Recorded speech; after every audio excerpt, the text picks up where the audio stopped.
Kids Club. Tom and Ollie's Big Kids Club. Tom and Ollie's Big Kids Club. Tom and Ollie's Big Kids Club.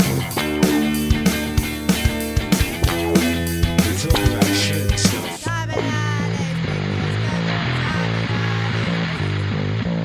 Hello and welcome back to Tom and Ollie's Big Kids Club. He's Tom. And down below we have a very special guest, and it's Duncan again. How you doing, man? It's good to be back. How's it going? You okay? Yeah, all good, all good. It's nice to actually see you this time, mate. Yeah, man. Tom, First time we saw three, isn't it? So what have you all good. been up to? So Tom, what have you been up to the last couple of weeks? Getting shit sorted, man. I'm getting this place all tickety-boo. Is that something I've ever said before? I don't think it is. And I'm looking at Always a buying some first for shelving everything. units so I can have my records displayed like Duncan has behind him. I tell you what, there's nothing better than like getting like shelving units, or just to display stuff or just to tidy stuff up. Like just after New Year's, I went to IKEA and just bought loads of these fucking Billy bookcases or whatever, and just took Billy everything. bookcases. I don't know. No, I don't know. Just some storage units. IKEA have got stupid names for all their things, like Detolfs and Yeah. places and Drainer or whatever. I don't know. But yeah, how about you, Duncan? What have you been up to? Not much. Just working on music, a few like little solo projects and stuff. Just released one yesterday. Bob Kubrick's, I'm doing a new dysentery record at the moment. So, yep. Just really just locking myself in my studio, I guess, and just firing out some nastiness. Hence the husky voice I'm I wouldn't say it sounds pretty displaying sexy today. to me. I think it's. I like it. Did you say Sounding more sexy then, Ollie? I think it is. Yeah. Dead sexy.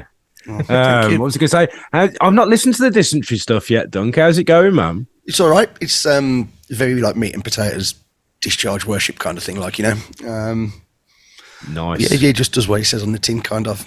The new one's going to be a bit different, but it's absolutely like bog standard DB kind of stuff, like and the Bob Kubrick stuff I put out yesterday. That's a bit more, again, pretty crusty, but like more black metal, bit more sludge vibes, a bit more going on. That one. Nice. Are you still? You were doing a filthy. noise project as well, weren't you? I'm What am I gonna, talking crap? No, I did something like probably about 10 years ago, eating huge Yeah, shit. don't. And I think I put like 2 tracks out of that, but I'm going to do another project after I finish this dysentery one, which hopefully a bit more noise in that as well. So yeah, just trying to keep myself busy at the moment.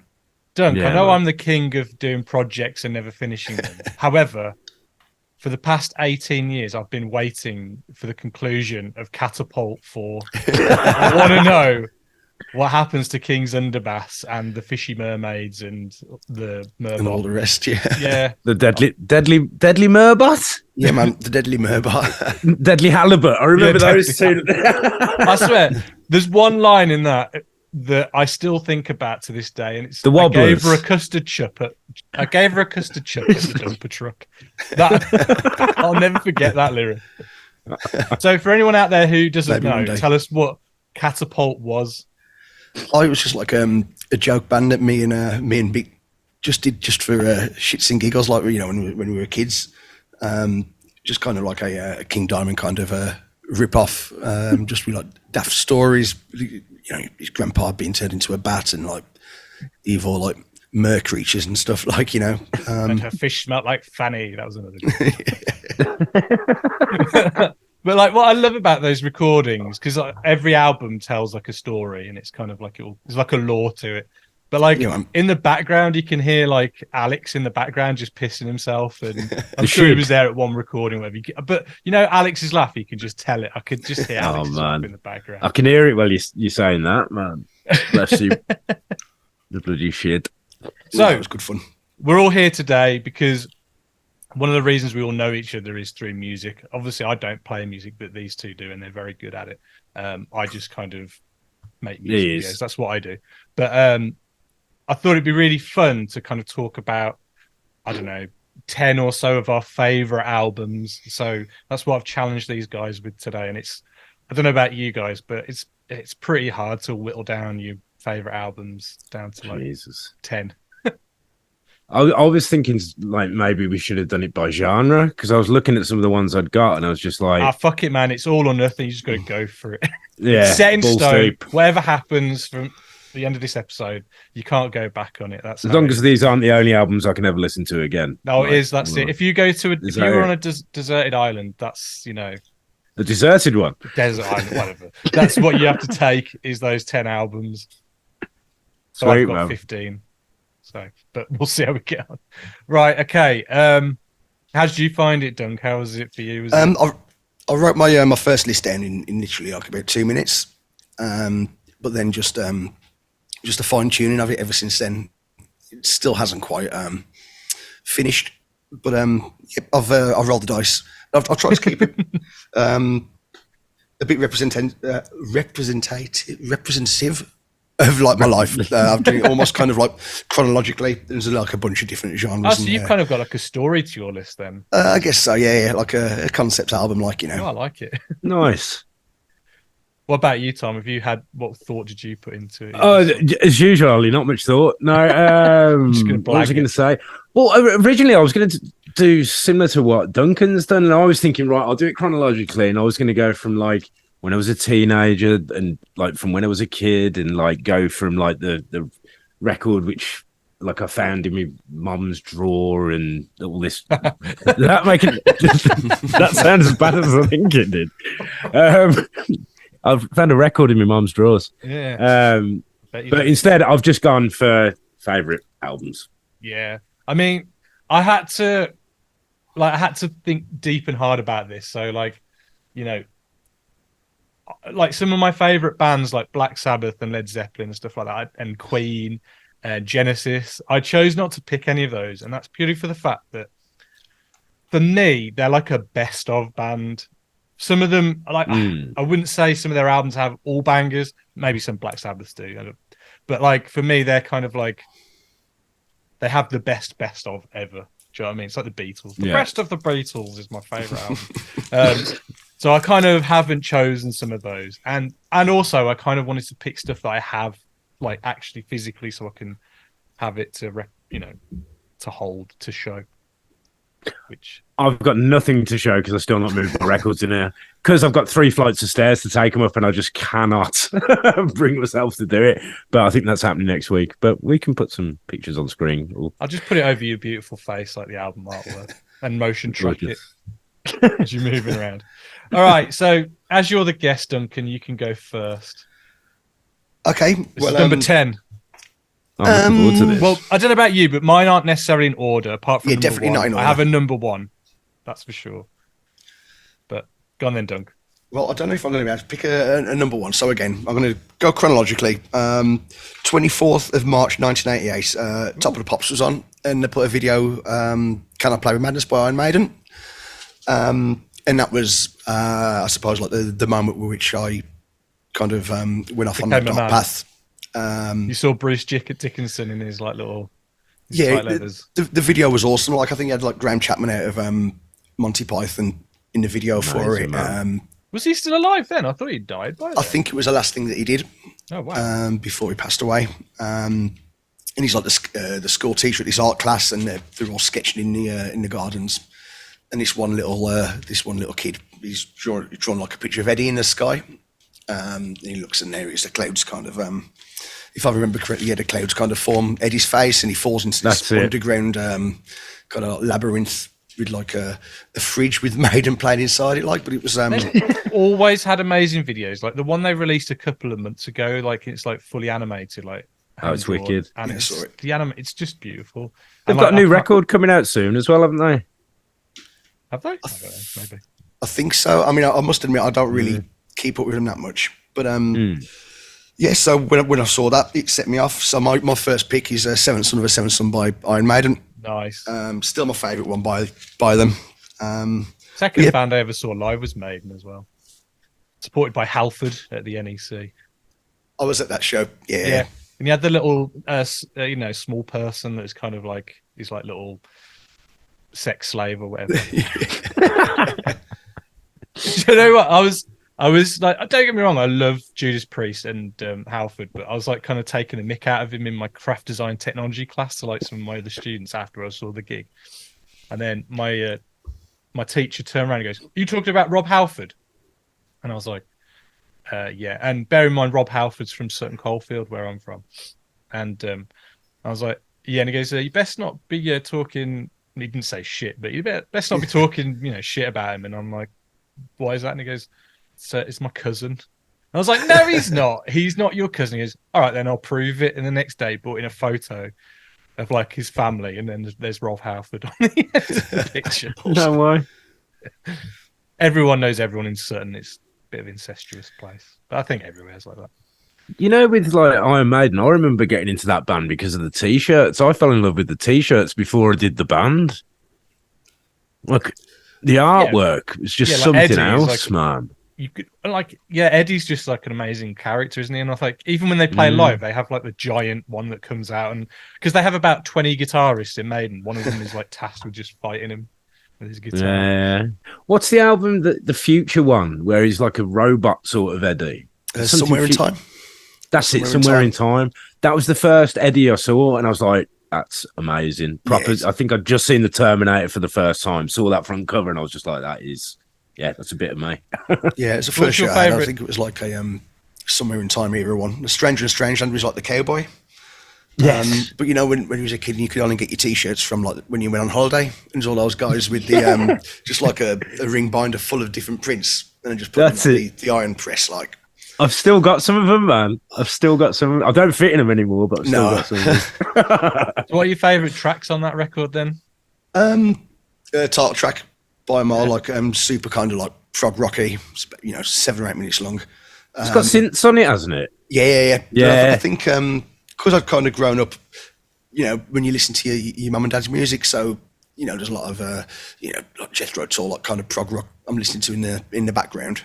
And there's a lot of that influence, I think, in this album. That started, I think, in Somewhere in Time. They'd introduced like the keyboards and the synths, but it was perfect. Like, and being as a kid into like the Dungeons and Dragons cartoon and He-Man and stuff, like that kind of like fantasy vibe. Like, oh man, 100%. Kind of brought it together. You were into Warhammer and stuff like that, weren't you? Yeah, I mean, more so Hero Quest. Like when I was a kid, like that was my ultimate favourite.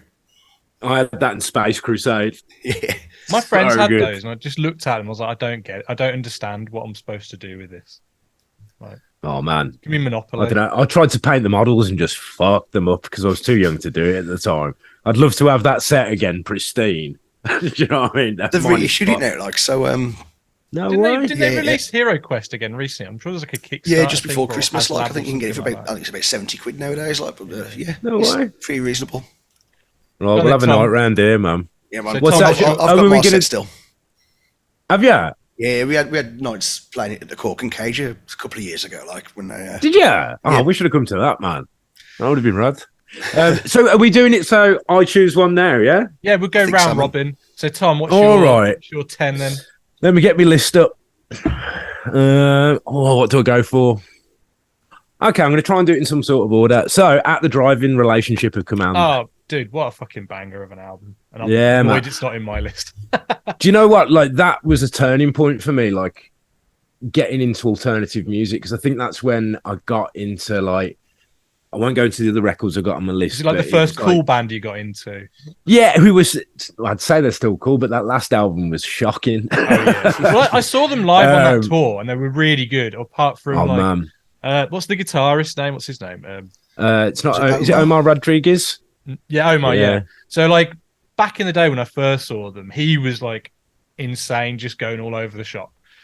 And like, he just stands there now, doesn't he? Yeah, Cedric was still going for it. Even bless him. He's put on a few little pounds. beer belly. He was still swinging his mic like a badass. But like Omar just stood there. And I'm like, oh come on, just move a little bit. But yeah. But I think that album for me, it was like, if I remember rightly, if I do, it was produced by Ross Robinson. So it was like, I got into it the new metal way. So I'd gone through like, I don't know, I'm trying to think, like, so Slipknot and then onto At the Drive-In. And it was just a crossover for me. And from At the Drive-In, I got into all the old, like the DIY stuff and got into all the Screamo and everything. And I just remember, and you've even got Iggy Pop on one of the songs as well, haven't you? Yeah. Which is like bonkers. And I don't know if I've always, because obviously playing music, I'd love to be produced by Ross Robinson. Do you know what I mean? Like, I've what heard a he's guy. a bit of an arsehole though. Like, Man, I don't know. Yeah, there's some, probably. like, apparently, Tons of like, stories about him throwing shit and, With Corey Taylor, where he's throwing stuff off the back of his head. And I think so. I don't know if that's just his process, like, but like I've heard also that he somehow tries to retain some sort of financial control over the music as well, like in terms of money and stuff like that. So he's fucked over some bands and stuff like that with things like that. But I think the way he is a good producer, though. Oh man, like some of his work's incredible. I'm trying to think of some of them now, but yeah, that album for me was just pivotal, absolute turning point. And if you listen to it now, it still holds up. And I think all the driving records, apart from like the really early ones where they sound like they've just been recorded on like, I don't know, like a boombox. Like I think there's a track called Starlight on one of them, I remember, and it was just like, I think that's when I started to listen to stuff that wasn't commercial, if that makes a sense. Like, if that makes sense, because I bought the older albums from listening to that about the driving, and it sort of tuned my ear into being able to listen to stuff that wasn't as well produced, and like went down the road of like listening to like, I'm going to spoil it, but Satia and like all these screamo bands, and just gave me the ethos that I've had for the like entirety of till now with DIY, do it yourself, and like hearing about basement shows in America and all the rest of it. It's a really important album for me, and it's fucking banging. It's just pure energy, isn't it? Like you see at the same time when that record came out, there was a lot of footage coming out of their shows, and just the amount of like kinetic energy that they kind of like set off, like it was mental, and it totally got captured, I think, on that record. I think it did, man. Do you remember the Jules Holland? Oh yeah. Later with Jules Holland, yeah. Because they're playing. He's had some good stuff on there. Like they're playing, and like Omar's completely out of tune, just swinging his guitar around, not playing a note, and then just throws his guitar off and grabs like what do you call it? Not maracas, either maracas or one of them other things. Tambourine. Just tambourine, that's the one. And he's just like dancing about with that, and I'm like, that's what I want to do. Duncan, you should have done that on Buzzcocks. Oh man, I forgot you did that. Yeah. Should have just run over and punched Phil Jupitus in the face or something. I don't know. Yeah. No, I don't know. Ali Jones, Snowman guy, I'd have took him out first, I think. I forgot about that. It's on YouTube, and I'm going to watch that again. Snowman guy. I think Ali we put Jones. Did I put a clip on it? I think when we record, I think I put a clip. Might have Yeah. done on the last one. Go on then. What's your one? Well, this may be a cheat because I don't know if it's considered a soundtrack or not, because there's actually a movie that goes alongside of it. And that is Purple Rain by Prince. Fuck you know. This, hey, dude, don't knock this album. This album Has that got Raspberry Beret on? Because I'll let you off if it has. No, it doesn't. Well, no, this has the Beautiful Ones on it, which is one of my all-time favorite songs. And if you want to hear a guy wailing, like just going, like screaming, like out on the top of his head, awesome. Such a great track. Like, have you never listened to it, Tom? I think my mum and dad had that, and I just remember being confused by the front cover. Yeah, look at him. He's like a superhero. He's got like a purple bike. Look at it. But look, Oh, man. I love it that much that I've got the Paisley Park special edition now. Look. Awesome. And you've got the movie as well. Oh my God. You've got the trifecta there. What's on the blue? Is that a Bluetooth? What's on the Blu-ray? Bluetooth. Jesus. What's on the Blu-ray? The film. Have you not seen right, the Dad. film of Purple Rain where he plays No, the I haven't. character, the kid? No. Have you seen it, Duncan? I must admit, no, I haven't. Honestly, it's an insane film, and I'm not going to say it's a good film, but you've got to watch it because it's got Morris Day at the time in it as well, who like, you know, if you know that Prince was like quite famous for kind of creating artists, and if you listen to a lot of pop songs from the 80s, you'll start to see like a signature sound for a lot of these artists, and it turns out that, you know, Prince actually recorded all the music for these bands, so like Morris Day and the Times and loads of other acts. But honestly, Purple Rain, I think, is one of the best like pop rock whatever albums ever made. Like I wouldn't say I'm even a massive fan of Prince himself. Like I think he's quite a questionable person anyway. Like you know, I think that might come up with some of our choices that, you know, you find out some people that, you know, you once were big fans of when you were a kid or whatever turn out to be, you know, complete shitbags or whatever as you grow up. But like, comes with, you know, it's kind of like that artist versus the artist kind of thing. And just reminded me, I haven't put Gigi Allen on there, probably for good reason. I don't know if he's deserving of a top 10 place. Nah, Jesus, die when you die. What was I going to say? Purple Rain, amazing. Like his stuff when he did with the Revolution, he did 3 albums with Prince and the Revolution. Like those 3 albums are amazing. Raspberry Beret's on one of those records. When did you pick that up then? Why did you pick that up? What, Prince? Yeah, well, that album in particular, like when was the point that... My sister had it, and it's just I've just kind of grown up with it, to be honest. The film I saw a lot later on, but the music, because my sister was a big Prince fan, and she's seen him, or she did see him live a couple of times. And yeah, it's just one of those ones I've grown up with, and I've just kind of stuck with me, and like, just... I don't know, man. It's just I just love that album. I probably can't speak about music as well as you two can because you I get it. But like, I absolutely like. I love that.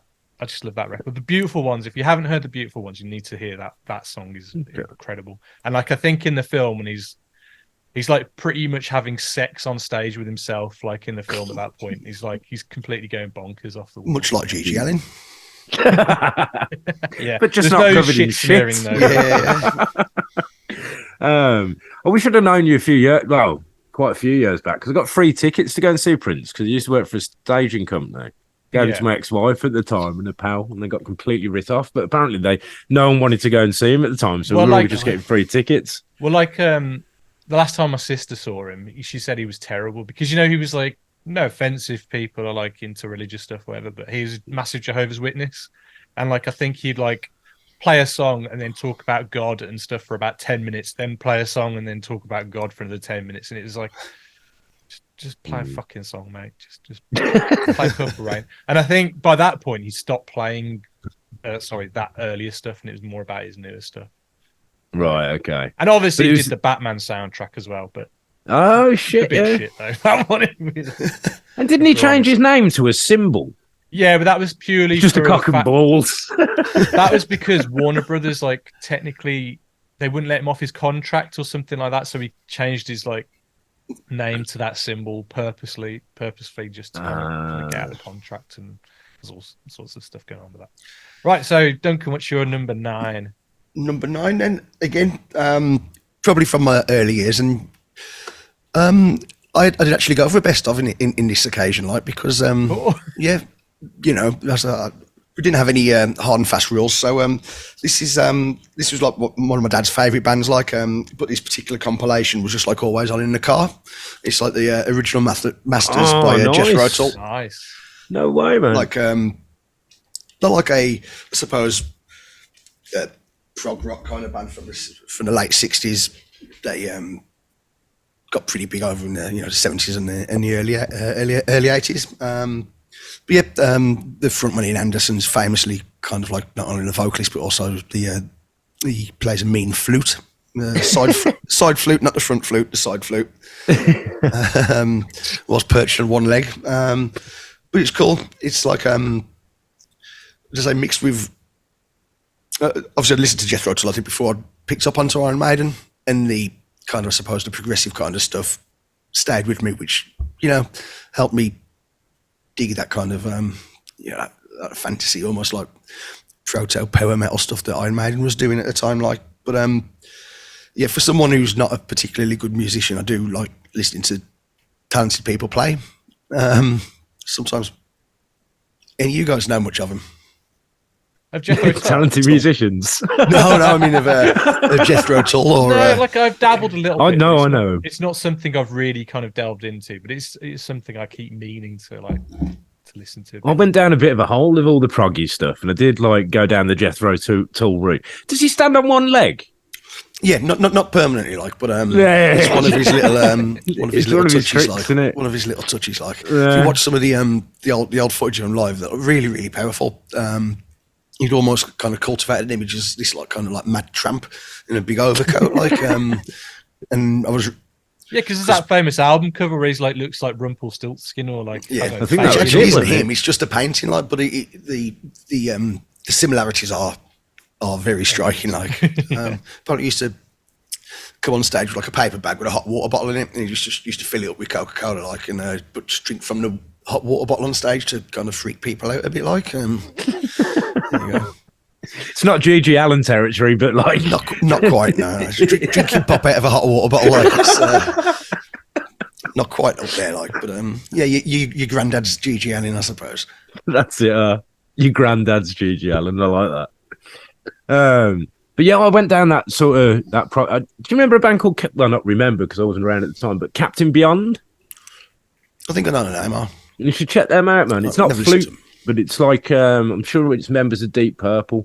I'll send you a link to it, man. Like, just that, I don't know, spaced out sort of just, yeah, that similar sort of vibes, man. And I can appreciate it. It's like Rush and all that sort of stuff as well. Yeah. They're a band I've been really wanting to kind of crack their discography, like, you know, Rush. There's so much of it. Like, but there's an awesome tribute band that I've seen a couple of times. But I think they're called Spirit of Rush. Right, amazing. They're really good. There are some good tribute acts out there, to be fair. Like, you know, and when it's Red stuff like, you know, Zeppelin Rush, and when all you can that actually see these kind of like virtuosos, like giving the actual guys a run for the money, like, oh, yeah, it's fun to watch. Yeah, I've seen every time they come to town, like me and my mum will often go and see Jethro Tull. Like, I'll go on a date with Mrs. Wilkins. So Jethro Tull will come to sing King Crimson with her. Like, did you see him at the Symphony Hall? Yeah. With they had the 2 or 3 drummers on the go. Like, it was, oh man, wicked. I mean, like, I think my ex-wife at the time went with my pal Gary because I was like, nah, don't like him. Nah, it's too, like, I'm into math and all the rest of it, but I was like, nah, it's too fiddly. And now I've listened to it. Is it that album with the face on the cover? Yeah, it's red. The court, the crim. Yeah. Blew my mind. I was just like, bollocks. Should have gone and seen that. yeah. There we go. They're still knocking around now, I think, King Crimson are. Yeah, King Crimson, right? Have you seen any of the videos? I'm sure it's the guitarist, and he's married to what's the name of the lisp? Toya. Yeah, and they do them videos. It's a mystery. Yeah, they do like videos together where they cover songs, and it's just I don't know. It's like watching like it's bad. A wacky household that looks like as well. Yeah, Jesus, Toya Wilcox, and what's his name? The guitarist? Robert Fripp. What? That's it, Robert Fripp. Yeah. Robert Fripp, hair lip, and he sits on his little stool. Go on then, Tom. What's your number 9? Oh, you know what? I've cocked up here because I should have done this one first, and I think this was definitely going to be on your list. So, Deftones' White Pony. It's not on my list, actually. stuff. Is it not? Well, no, because I've tried to limit myself to one album per like genre. Artist. No, per artist, or whatever. But yeah. Okay. So well, it was a toss-up between Adrenaline and White Pony. Oh, really? Adrenaline? Okay. Yeah, because I had Adrenaline. You know when people used to make you a cassette? Mm-hmm. Like, I had Adrenaline on one side, and I had, what was it on the other side? I think it was a Marilyn Manson on the other side. Spoiler alert. But I remember just skateboarding and listening to that record like 24/7. Adrenaline is like their skate punk album, isn't it? Really? Oh man, it's fantastic. I don't know if you can tell. But why White Pony then over? So White Pony for me, I remember putting it on, and it was completely like out of my remit. Like it was something else. And you know when you hear something and it's that different, you don't know if you like it. Yeah. And I remember sticking with it, and like Knife Party, that was the one that got me first, and I was just like, this is special. I remember the one thing I didn't think at the time, but I realized now, and I've read interviews with them, they did like a mini Maggot remix of one of the songs where they rapped because they were pressurized by the record label. Yeah, so Pink Maggot was the lengthy Pink one. Maggot, and then they made Mini Maggot, which became Back to School, which was the rap of it. Yeah, I wouldn't say it's really rap. It's not that rap. It's more new metal-y than anything they've done, I think. But when I'll send you this interview with Gino, and he's just talking about how they were pressurized into doing that, and like it shouldn't have been part of the record at all. But that record's one of those ones that, because listening to headphones and being at school and feeling a bit fucking out of place. And like, yeah, just blew my head off, man. Absolutely. And I saw them on that tour at Reading Festival. And it was like, they were halfway up the bill, I'd say. And it just rained. And like, everyone's there waiting for him to go on. You've got the big white pony at the back of the stage, and like, we're all there. Come on, we're going. And it stopped raining, and the steam just went off the crowd. Oh. Chino came out, and what's his name? Che Cheng, the bassist. Yeah. Just fucking. Rest in peace. Is it One More Territory? Oh no, that's the Sepultura one that they cover, isn't it? Or is it I always give. Are you thinking of Soul? What's the one with what Soul? Head Up. Head Up. Yeah. Head Up. That's it. Yeah. Fuck me. They played that and it tore, like I'd say it tore the roof off, but nearly brought the fucking sky down. I have a feeling I was at the download, and I think Duncan was there. And it's when Sepultura played the same day. No, Soulfly played the same day. Deftones, and I think Tool headlined. I think I was at that. And I was hoping that they'd do Passenger because Tool were there, but obviously Maynard being Maynard wouldn't come out. But Max came out and did Head Up with them, so that was awesome. Oh man, yeah, just a wicked album, like, and it one of those ones that I can still listen to, because what I've tried to do is put records on here that I still go back to, and I can listen to that to this day, and it's not embarrassing. White Pony came out just as I'd kind of dropped out of listening to a lot of the new metal stuff, so I never really listened to it as hard as I did the first two records. One of the best shows I ever saw was, I think it was actually the very first Deftones UK gig, just after or just before Around the Fur came out in Around the Fur tour. 97. I was a bit too young for that, but I wish I could have gone to that because that was Far and Will Haven and Deftones. I mean, what a fucking lineup! It was just Far and Deftones, and I think the next time they came around, they had Will Haven with them. But yeah, it was literally like one of the most incendiary shows I've ever seen. Like within 2 seconds, he jumped into the crowd off the PA stack and stuff. Like one of them, me and again Alex went to that one. It was awesome. But unfortunately, I never kind of like listened to White Pony as much as I would have done. It had come out a year or so earlier because I'd kind of moved on to nastier kind of things. Then I guess at that point, like, but every time I go back to it, it's like you say, I think it's their masterpiece. It is. It's where I think their DJ started to really come through, wasn't it? Was it Frank Delgado who just joined? Yeah. Well, what I love about him as a DJ, he wasn't like the Limp Bizkit.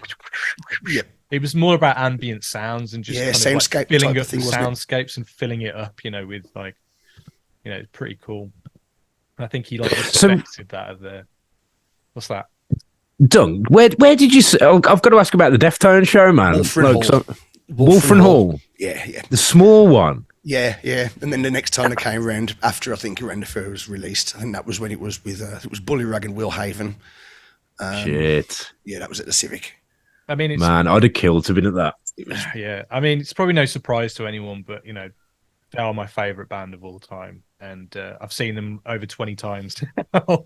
And like, while I agree, White Pony is their best album, it's not my favorite album. If that makes sense. Oh, okay. And I think I might as well use this opportunity as well, save time at the end. If we're talking honourable mentions, the second Far LP. Oh, yes, mate. The, awesome album.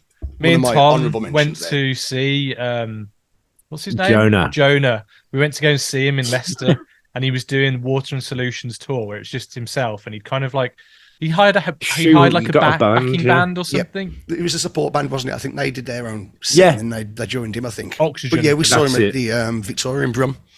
Do you know it wasn't that bad? It was all right, man. Although, he made a point at the end, like he was wearing a skirt, no judgments or whatever, but he was very, very sweaty, and he decided to hug everybody in the stage, like off stage, as soon as he finished his set. And me and Tom were like, let's get out of in. Because what was the other band he did? He did One Line Drawing. Well, it wasn't a band; it was his solo thing. New End Original was the one he did with the Texas Reason. Guys, that was group, wasn't it? Yeah. Hostage was a good song. That was. Yeah, because you remember he had that R2D2 at the flapper. Yeah, that was his like little drum machine. It was awesome. That was it. Yeah. Great show that was. He's a very odd fellow, is Jonah. I've got my good friend Matt is a good friend with Jonah, and they made a short film together. And let's just say it's one of the strangest things I've ever seen in my life. Yeah. Like very weird. He's like a 50-year-old man who still thinks he's 20. I mean, he looks good, but like Warner said the same thing. He was like, I don't trust that Jonah. bit of an odd fella. But yeah, that is a banging album. That is a banging album. I didn't mean to derail it there, but I thought as we've been talking about fire, like, right, we'll get that out of the way. I'm trying to remember who got me into them. I'm sure it was. Is it Rich who used to be at Tempest? Yeah, I'm sure he sold me that. Well, he sold me a load of shit as well sometimes, you know. And it's like he gave you some like amazing like recommendations, and then every now and then he'd throw an absolute dud in the pot. 100%. I'll tell you who else got me into fire and quicksand as well. Do you remember Dave from Spine?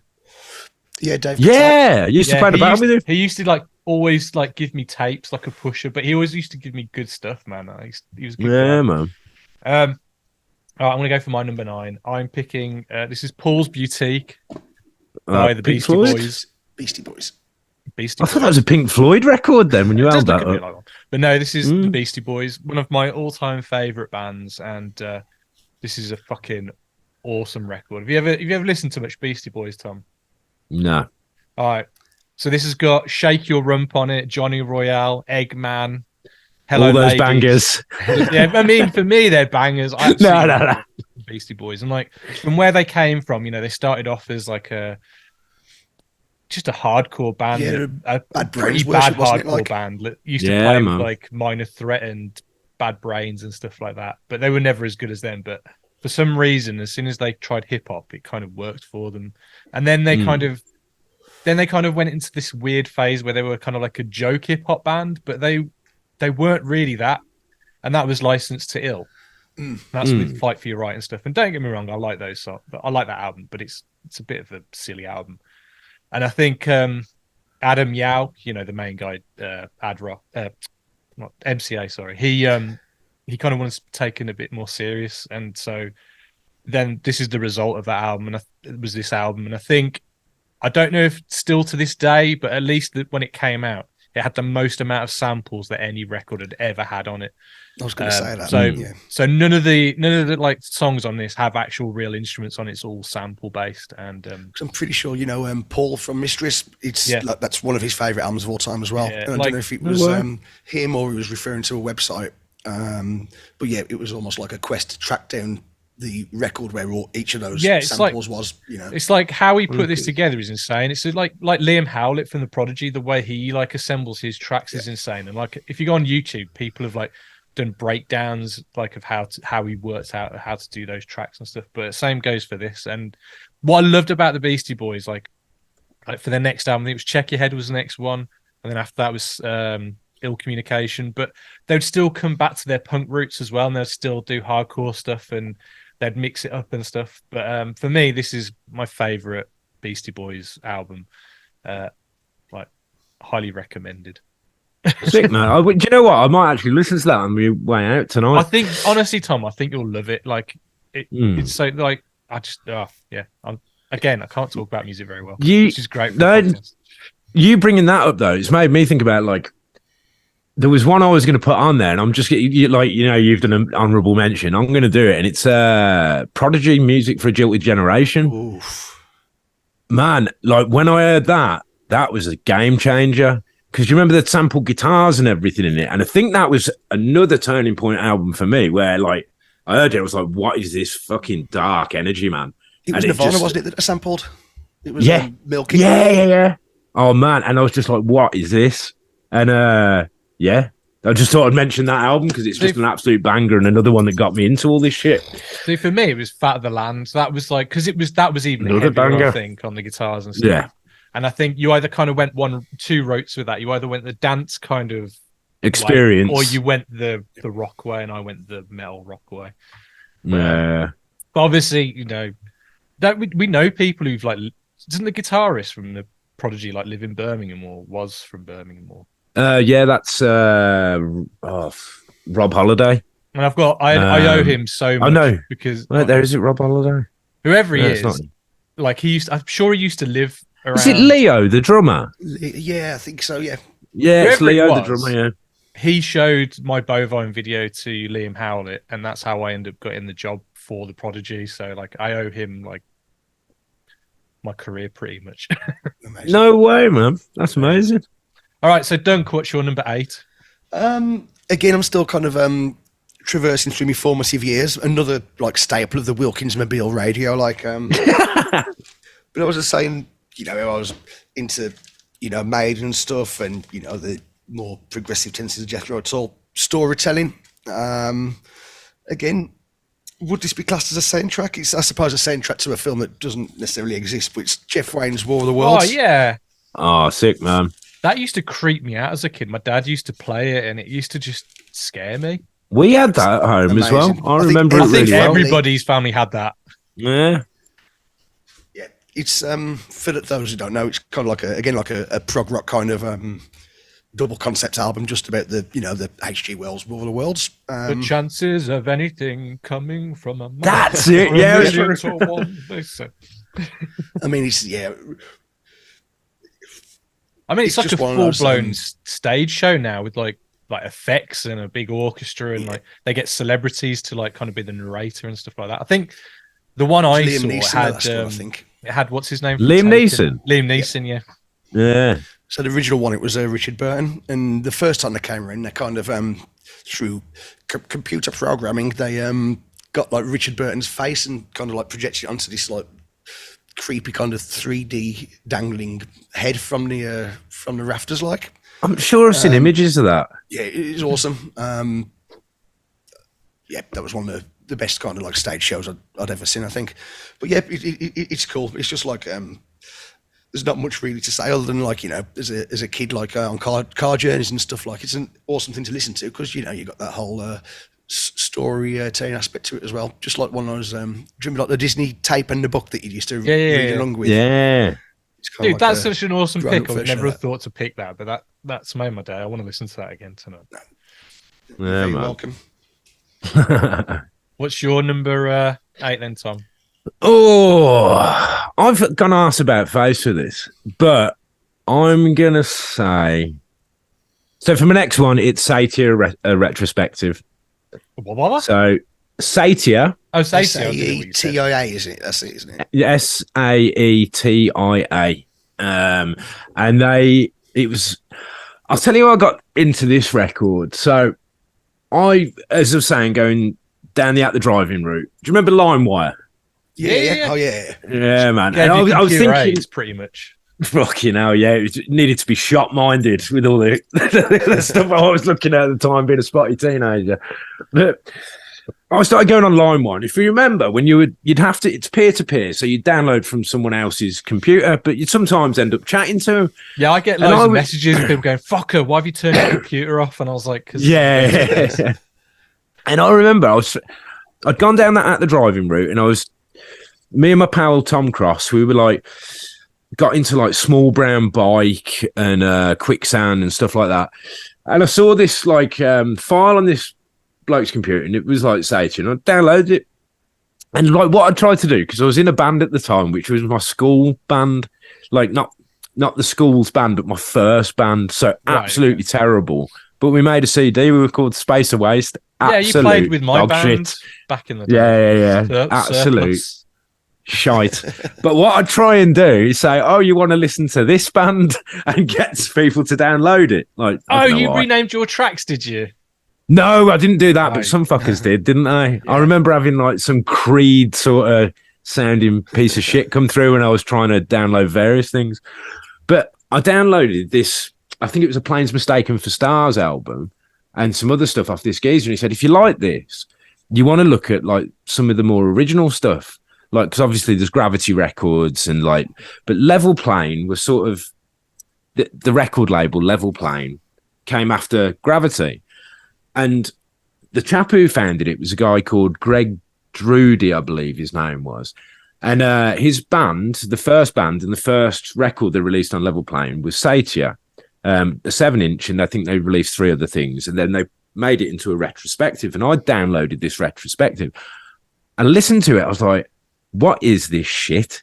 You know, like whenever I know an album's good is when I listen to it and it fucking challenges me. And like it takes a bit of time to get into, but it kept popping on my headphones and I fell in love with it, man. And it's like those twinkly emo like jazz chords and then just into like thrashing, horrible, just heavy bits.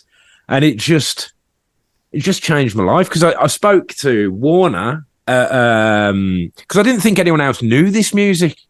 And then Tempest Records, I got to give a shout out to Tempest, man. Like, changed my life. I went in there and I was talking to Warren. He's like, "Oh, say to you, yeah, I know them. You want to check out this San Diego band and this, that, and the other," which will go on to curses, all that kind of stuff. Oh, mate, that's in there. You know, it is bands that like Nathan got me into. Like, there was one, like he had this like split, and it had one track by this artist called Giant. Is it Giant's Chair? Giant's Chair. And I like, and it's so hard to get hold of that. And I was just like, that track is amazing. And it's like, man. But yeah, that was amazing. But yeah, it's amazing how much we were like influenced by that one record store. Like, oh mate, I like half the stuff I listen to. Well, 3/4 of it, man. If it weren't for like Russ, Rich, and Nath, like, man, they have formed so many people's like musical tastes over the years. I don't think it's like shouted out enough, to be honest. And you know what? I bet it's not just us guys. Like, I bet there's man. I thought about it. People like out there that have. But I love the fact that Rich has still got his own little record store, Ignite Records in Oasis, and he still remembers my name, and he's like, "Oh, I've got this. You want to check this out? This is right up your street." And like you said earlier, 9 times out of 10, he's like spot on. But then there's that one you're like, every now and then. But yeah, I'd say they've reformed recently as well. And this was like, it's just come out of the blue. And I was like, I'm going. And I booked my tickets in New York. And then I got a new job and I couldn't go. I was like, we're in debt. Go to New York to go and watch them. I was going to, like, the tickets for the show cost $15. Then the flights, I looked at them like $500. I was like, what am I doing? But they're playing in San Diego in about 3 months' time. And I tell you what, because of the musical heritage of San Diego and all this, the Gravity Records stuff, I know Nath went over there and did a little pilgrimage. I'd love to go there. So I might be booking my ticket to that. Yeah. So, what's your next one, dude? My next one is "You Fail Me" by Converge. Oof. This is my favorite Converge record, and I know that's probably sacrilege because obviously a lot of people think Jane Doe is the one. And don't get me wrong, Jane Doe is like a 10 out of 10 album, but for some reason, this album is just like the one for me. Like, there's two people other than we talked about Russ and Nathan and that from Tempest, but there's two people who are like really influential on me in terms of what I listen to. One's Lena, who I do another podcast with, but my other one is Isaac, and Isaac's one of my. I haven't heard from you in a long time, Isaac. So if you're out there listening to this, reach out to me because I miss you, man. He texted me the other day, dude. I'm playing in a band with him, dude. I'll just tell him at practice. For a guy that, you know, since I was like 15 years old, I'd spend like every other day with. Like, I haven't seen him in 3 years, but like he was so influential on me and like what I listened to, and I think, you know, we're the same age, and we started listening to shitty ska punk, and then went to punk to hardcore, and then we just got into full on metal and whatever. And like Isaac was like, "You've got to listen to Converge," and then, you know, got Jane Doe, and the rest is history. And we went to go and see them on this tour, and I literally cannot remember a single thing about that show, apart from I remember being in the circle pit, and I think I was in it the whole show, and then at the very end, I saw Jacob Bannon sitting down, and you know he's got that big throat tattoo. Oh, it looks wicked, man. I went to him, I was like, "Did that hurt?" And he went, "Yeah, they all do, man." I was like, "Awesome." Just like, and the only other things I remember is smoking a lot of weed somewhere in Camden, and we got lost on a tube the whole time. But Russian Circles also supported them, and I remember like I saw Russian Circles a couple of years later with Isaac. I was like, I'm so excited. I haven't seen Russian Circles before. And he goes, "Yeah, you have. We saw them with Converge." And I was like, I have no recollection of that whatsoever. But yeah, "You Fail Me" is my favourite Converge record. Nice. So what's your next one then, Duncan? Number 7. Yeah, well, this is kind of a bit of, well, I wouldn't say it's a cheat. My next one. Is it the Grand Royal Double? That's in there. I was going to throw it in. Yeah, that's in there, but not yet. When I was about 9 years old, the old there's the famous Arena heavy metal documentary. There's like a themed series on BBC Two. Elvira was hosting it called Heavy Metal Heaven, and there was like some live gigs. There was like I think Metallica live on the Justice tour, was like Led Zeppelin, but they had this documentary.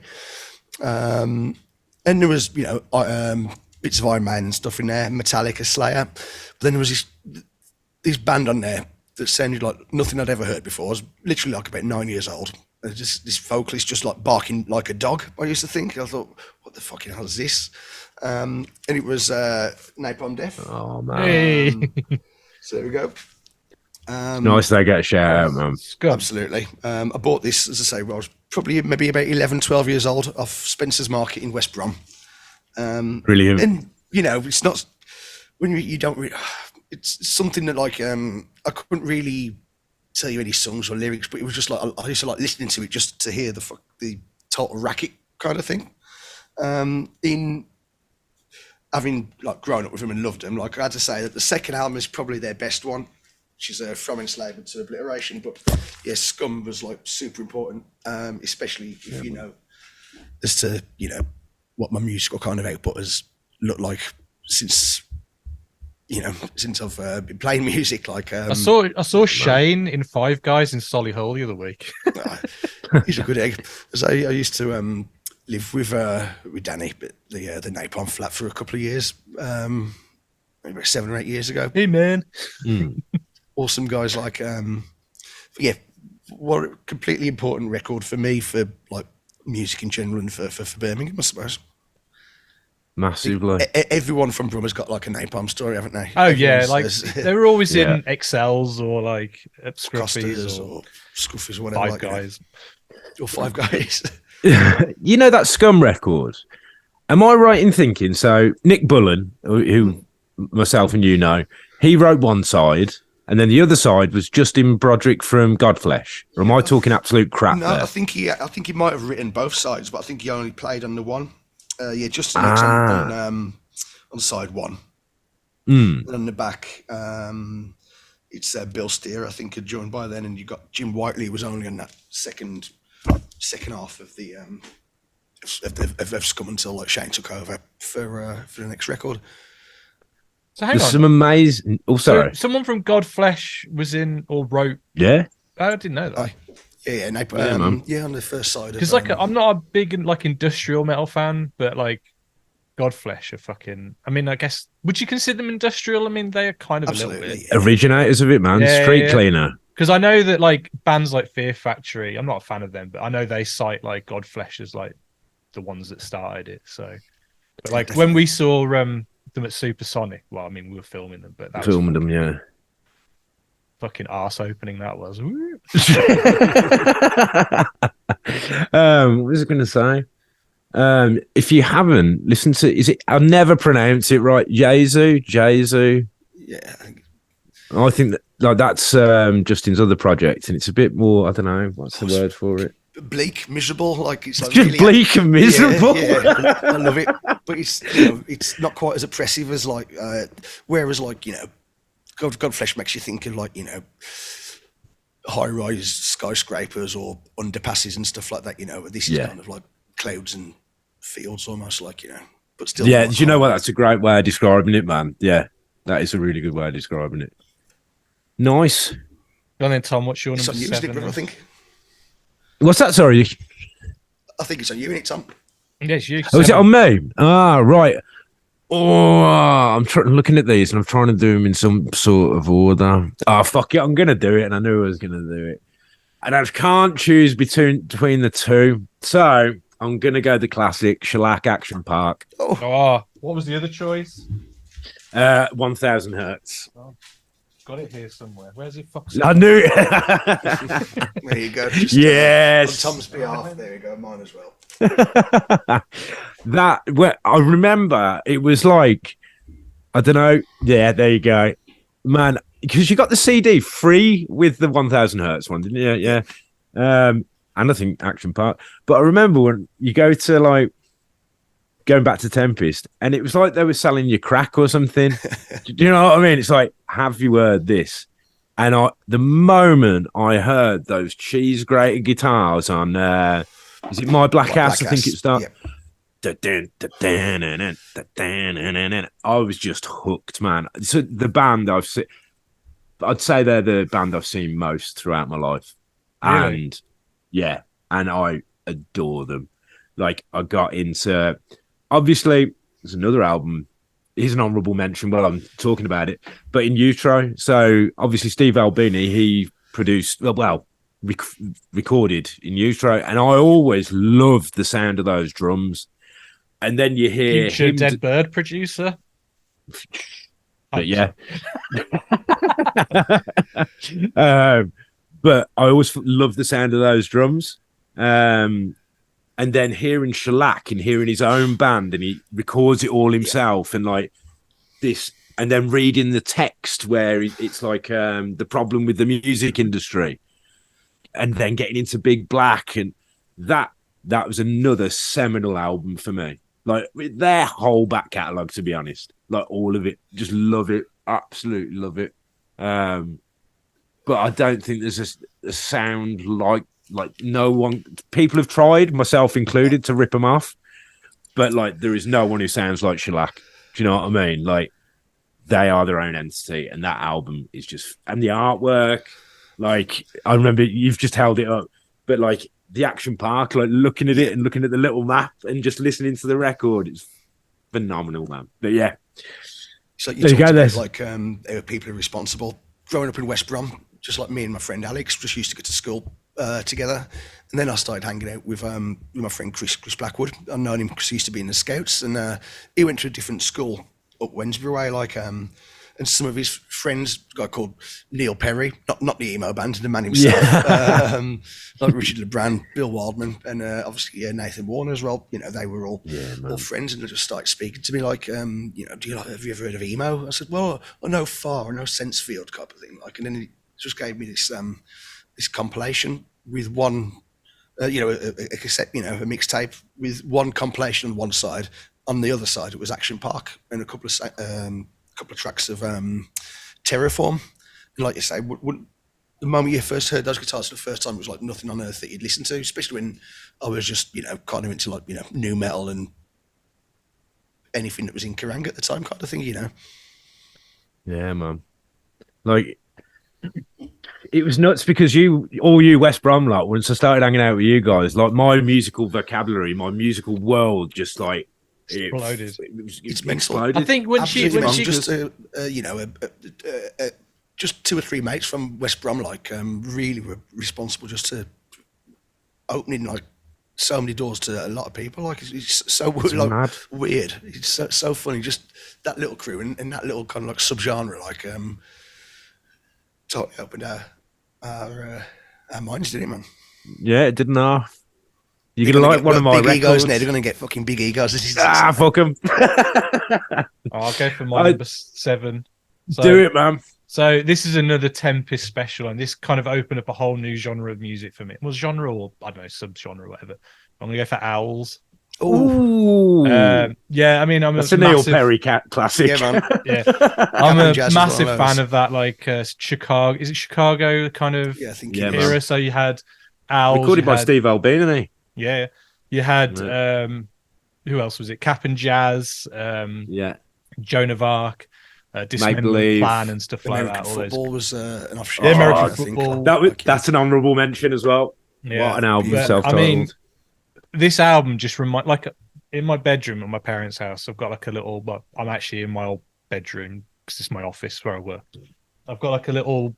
If you open my window, you can actually sit on the edge of like outside my house. And again, me and Isaac, we used to roll up some. Some naughty cigarettes and just whack this on and just sit there for like hours listening to this on repeat. Just fucking awesome album. Just I love it. So to bits. Good. What would you categorize it as? Is it's because it's post emo?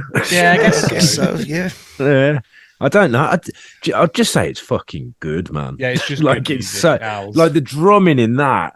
I'll tell you, like so the band I was in, Knives. The drummer went on to do like a proper what would you call it? That American football Owls, like not rip off band, but worship band called This Town Needs Guns, TTNG. Yeah.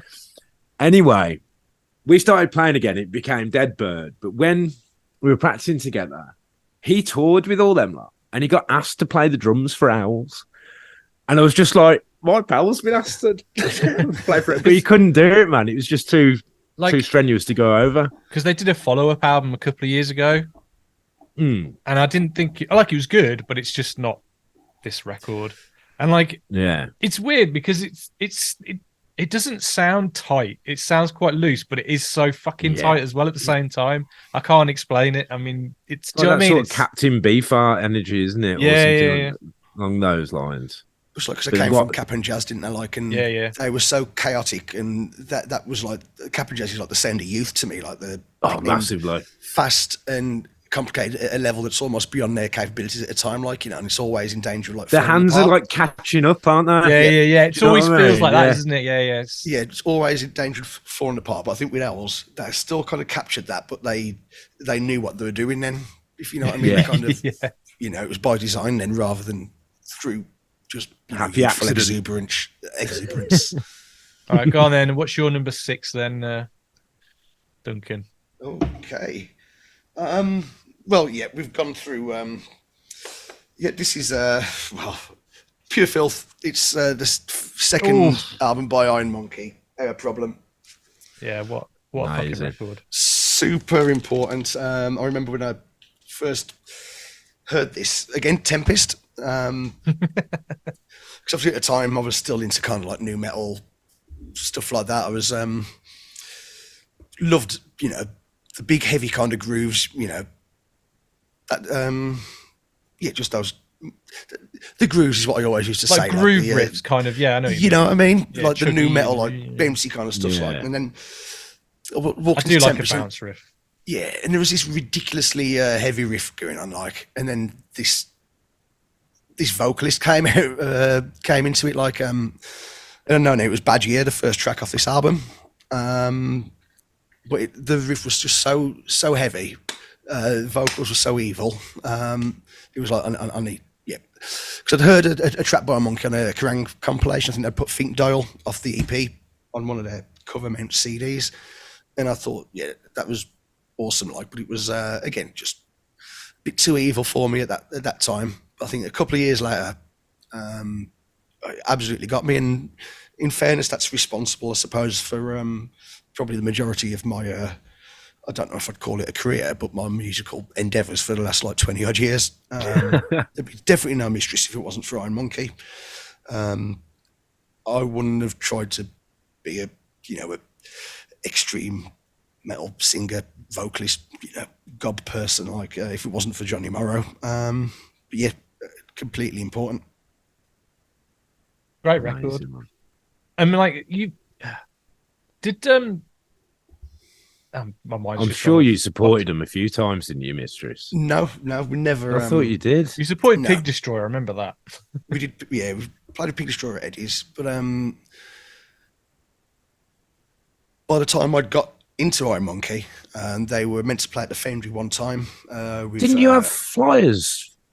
Sorry, Duncan, you speak, and I'll ask you after. There was supporting Propane and Pissing Razors at the Foundry, and there was a note on the door. Unfortunately, Iron Monkey aren't able to play, so that was the first opportunity I got to see him, and I couldn't make it. And then after that, that was, I think. Well, you could make it; they couldn't. Yeah, but yeah, I think that was because I think Johnny was taken ill when he was on tour at that point, like, which was obviously led to him passing away eventually. But I know that Mistress played with Murder One, which was the offshoot band that did after Iron Monkey. That was Johnny Morrow and Paul from Magellan Nocte. But I was on holiday in Turkey at the time, so I couldn't do that gig. So they just did it with just the one guitarist. And basically the night of that gig, after I went home, that was the night that Morrow passed away. So I never did get to see him. Oh man! Wasn't he pass away from? What happened to him? He had real problems with his kidneys, from what I can remember, and I think it was just like complications from that, I think. Nuts, Yep. man. But like, was Mistress ever on Earache? No. Yes, Yeah, yeah. We yeah. did one album on them. That In must have been Disgust We pretty cool Trust. though, because That's like, it. Yeah. because Yeah, they it were on, was, wasn't it? because they were one of the big breakthroughs on Earache, weren't they? Mm, 5 months yeah. ago. I mean, in the latter time, you know, because it was quite a long point, like that they were quite a way away from the the extreme metal kind of powerhouse that they started as. But like at that point, then the likes of Iron Monkey gave it a bit of that nastiness again, kind of. Go on then, Tom. So what's your number 6? Okay, going down that mathy route. In fact, no, I'm gonna do one, and you'll like this, Dunk. So, Dead Sun Rising and Soulway Split. Oh man, Wow. amazing. Yeah, that was like for me. I bought that, and I saw a Dead Sun show, and I used to go to every Dead Sun show I could, man. Well, And, like, before I knew You got it there. I've lost my copy. I need the copy. I want that so bad. Also, Can you I've rip got to that and ask you send it to us? Because I'd love to hear that. Yeah, please, man. So, on that record on the Dead Sun side, there's a riff I heard later reused, I believe, in a Mystery song. Yep, correct. Yep. And I just wanted to clarify, but that was important. It is, isn't it? Because I think we were stuck. We're stuck for a riff of one of the Mystery songs. Like I think just because what's that riff you got in Dead Sun? Oh yeah, can we nick that? Yeah, sneak it. Just have it. Yeah. I mean, I wrote it like so. Yeah, I'll use it twice. I've done that in every band I've ever been in. In retrospect, that's made me feel a bit better. I must have. It means I did contribute a little bit more to the Mystery like musically than I thought I did. So Yeah, totally, man. but like, I hummed one on another. Your live shows and Soulways, like I met through those shows all the Mills and Boom boys, like the Esquilax lads, who else? Like just that whole little community back then, like this alternative little scene. I still want to do like a little documentary about it because it was like, I've got some Dead Sun footage from, I don't know, like 2001, something somewhere. Same, man. I'd love to see it. There's those awesome shows, the Flapper, when you're running around with fucking Manowar, like oh mate, you're in the flag as like a cape or whatever. There's still the one, and I remember it to this day, where Duncan's running out dressed as the Ultimate Warrior, comes out with it, and I've totally ripped this off Oxys, and so have you. Like the what's it pack, the wireless. Comes out the flapper and then runs back in and he's still on beat, man. It's like, what the fuck is going on there? But yeah, some of the best live shows I've ever seen. And Soulway for me as well, they were a doorway because all the music that we were mentioning earlier, and it is the West Brom lads, is like, that's how I got into it. It was listening to Soulway and then going, right, okay, where have you got this from? Do you know what I mean? So yeah, blowing smoke up their asses yet again. But it's an important one for me because I got to meet a community of people, and I saw the equivalent of the basement shows in Birmingham, and I think I saw a few garden shows like the Murder Rose of Luxembourg and like all these other nuts bands that yeah. So you're on there. We're sticking Thank you, mate. I mean, even with all the stuff that I've been lucky enough to do, I think I've got to say, Dead Sun Rising is like probably the most pride I've had in anything, like because it was. Without again blowing smoke at my own ass, like it was kind of ahead of its time, like because massively, talk about the things like Converge and all those types of bands, like, but we was doing similar kind of stuff. This is where I feel like I have to say Dead Bird for my next one. No, not at all, man. But like this probably seems like a suck up choice. This is my number 6, but I'm picking Blackfish Champions. Oh, which nice, I man. think is a fucking incredible record, and they're 4 of my really good friends, and like just seeing them start off as like the school band from Plantsbrook School in Sutton Coldfield that kind of turned into this band that were ending up supporting Biffy Clyro, and then we're going to support 65 Days of Static, but broke up before like they went on that tour. But good job they broke up. Yeah, I mean, this album is fantastic. I hadn't listened to it in years, and I put it on yesterday, and for me, it still feels as fresh today as it did when it first came out. And like the lyric, like for kids who are like in their early 20s, like they were probably like what 21, 22 when they put, probably even younger when they put this record. The lyrics are fucking great. Like some really What's like his standout name? lyrics. Sam. Sam, It yeah. is Sam, isn't it? He's now doing that like solo stuff, and he Yeah, we picks up filmed any him, didn't fucking we? instrument. Yeah, and he's like, you know, those actual musicians. Sorry, Dunk, but I'm like, Oh no, I'm aware of these types as well. Like, yeah. Well, he's so confident he'll just go up on stage by himself and just play like really proper bummer like acoustic stuff. But he's now got a band now, and he's putting a band together to support his music. And we got the band back together. But I also love what the other three formed. They formed And You and I, which again one of my other favorite bands. And I was lucky enough to do a couple of music videos for them. I actually did a music video for Blackfish, but it never saw the light of day. Did you show me that before? It was never finished properly, but I am actually making a documentary about Blackfish and about all their ups and downs and stuff, because there's some great stories like of when Sam got locked in his lockup and felt like he decided to climb out of like the third story or whatever, and then fell down and shattered his pelvis and stuff like that. And yeah, I remember that. Some crazy stuff. That was a story that like went round the whole of Birmingham. Yeah, because it's quite a small scene, isn't it? Yeah, and it's a shame. Like the Birmingham scene's weird because it's never been focused on anything, and it's just kind of like for a while it was all about ska punk, and then it kind of went a bit. Jesus, Cap Down. Yeah, well, Cap Down. Well, it's not Birmingham, London, but like. But obviously, we had Farce was the big one from here, wasn't it? Farce and who was the other one? Oh God, Zero Chance and all those guys. Zero Chance, yeah. Well, Zero Chance were a bit more skate punk, weren't they? If I remember. Yeah, man. And then there was also, oh God, there was about 8 of them, and they had like trombones and everything. Oh, that was every fucking ska punk band. No, that was Codlocker, wasn't it? Codlocker, yeah, with Wes. Yeah, with Wes, because he went on to do Your Life is a Grave, didn't he? Yeah. And you did Shards of Narzel. Yeah, man. Oh, shit. No, it's Shards of Narzel, wasn't it? What's he doing? Man. Does he do anything? But anyway. I haven't seen him for ages.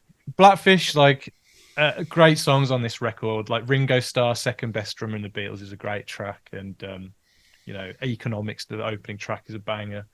And, like, they're really talented, but they still are talented. And, like, I think the one who doesn't get any praise is Rich Lee. I think he's such a great bassist. And like this, like the bass on this track, this album, if you listen to it, is fucking phenomenal.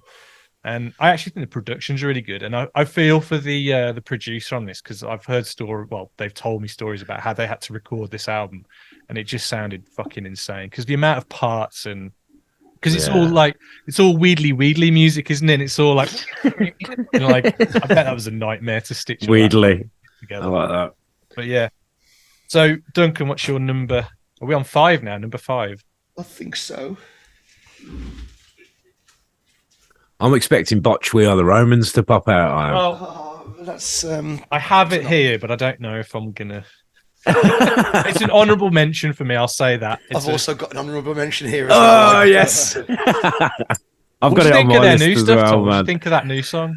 I think it's good, man. I couldn't get into it first. Yeah, I don't know. I want to hear more. I definitely want to hear more, man. They are being cheeky sausages, aren't they? I think they've got something up their sleeve. Like, but I do. I reckon that track's not even going to be on their record. I don't. I think it's going to be something else. Yeah, I think you're right there, Duncan. I think there's definitely something up the sleeves there. Yeah, we'll see. Anyway, what do you mean? Hang on. What do you mean? There's something up their sleeves, like in regards to what? Well, they've signed to Sergeant House, haven't they? Yeah. So they're going to be. They're doing gigs, aren't they, in Seattle? I think. Oh, I think they're going to put out a record. I just don't think that track will be on it. I reckon it's the whole. I reckon that was We're Back, but like, get ready. We're back, but we'll be double back. Yeah.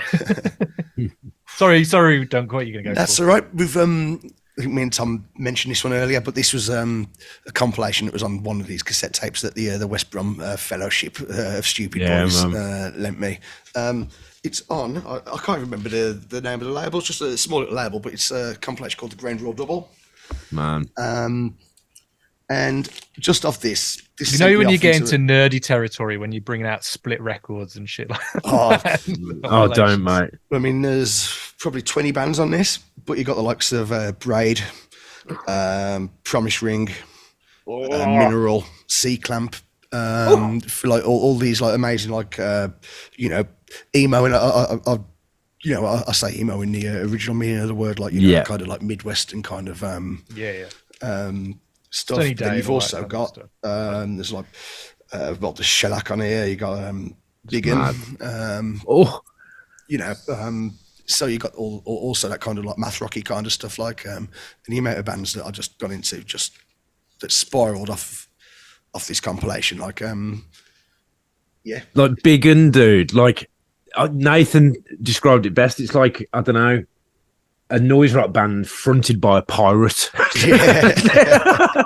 I'm just like, that is the best way to describe it. And that it's that drum sound again. That slapping, amazing open room sounding music. It's fucking brilliant record. That is, man. I'm gonna say it was like because that kind of it's always in my head like the kind of like the stupid boy kind of West Brom music in it. Like it could be like emo, it could be something like math rock, you know. Anything from you know, like Mineral to something like Dazzling Killmen, or you know, just you know, do you remember all those? There's so many bands. Engine Kid. Oh man, Check Engine. Dude, Check Engine, because it was Check Engine and it was Dead Sun. But I wasn't there for that one. I think Baker took over for me. They played at the Jug of Ale, didn't they? That's it, and like.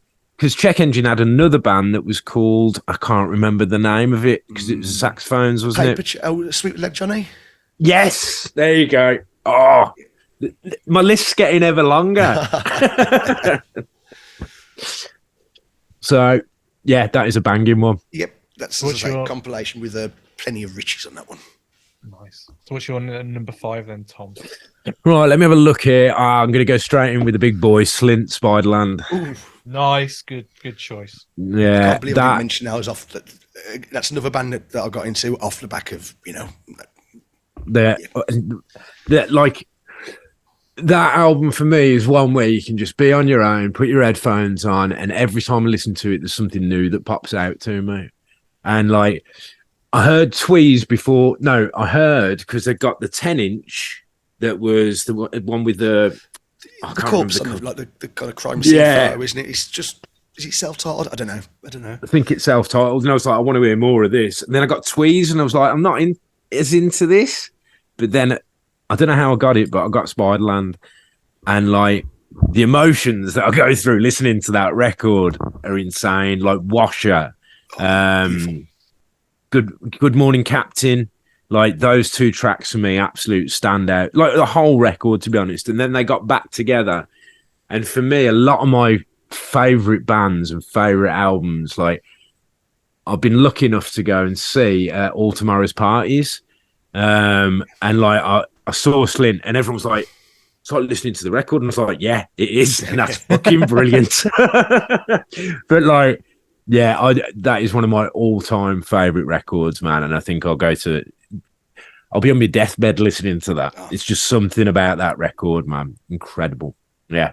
It's funny, the first time I'd heard of that band before I'd actually listened to them, 1997, it was the, I just started buying Terrorizer magazine and I'd done an interview with Deftones just before Rain the Fur came out. And he was talking about Slint. No way. Yeah, he was talking about Slint in that interview. It's bonkers, isn't it? Because I think they recorded. They were so young as well. Little babbies, weren't they? Yeah, 17, 18 at least. Yeah. And they're just playing. Like, there's photos of them, and it's like they should be playing football down the park, not creating this masterpiece. The drummer's phenomenal. I can't remember his name, but the new version. I wish I had it here. The new version that I've got. It comes with the documentary, which is well worth a watch. Man, I'll bring the DVD down to you. Yeah, it's fantastic, man.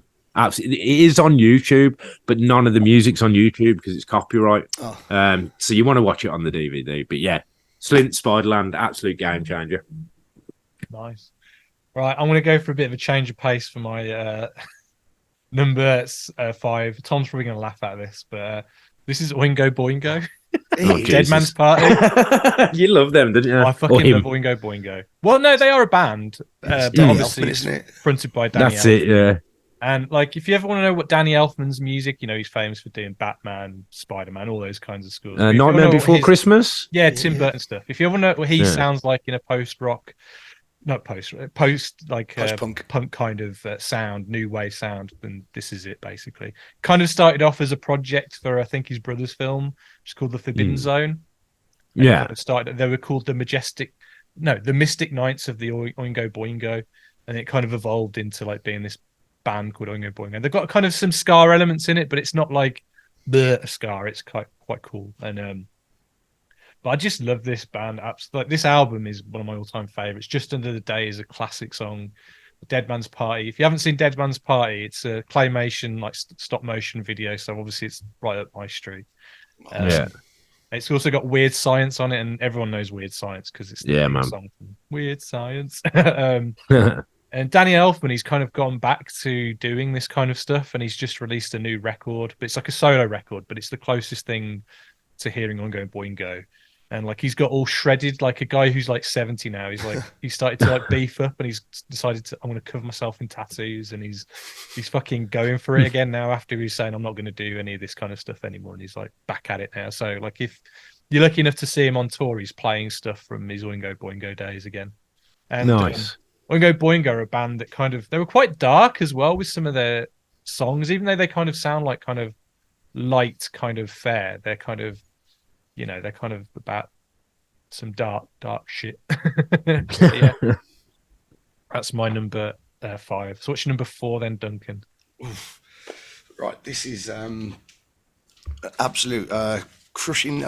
Again, these are in no particular order, but I think if you had to ask me for one of my easily top 3 of all time, it's Through Silver and Blood by Neurosis. Nice. Yeah, it's it came out 95, 96. Obviously they were quite really, really well known and a very respected band nowadays. Are they? Well, actually not anymore so much. Yeah. Yeah, up until a couple of months ago. Are they still together technically, or? No idea. No idea. Yeah.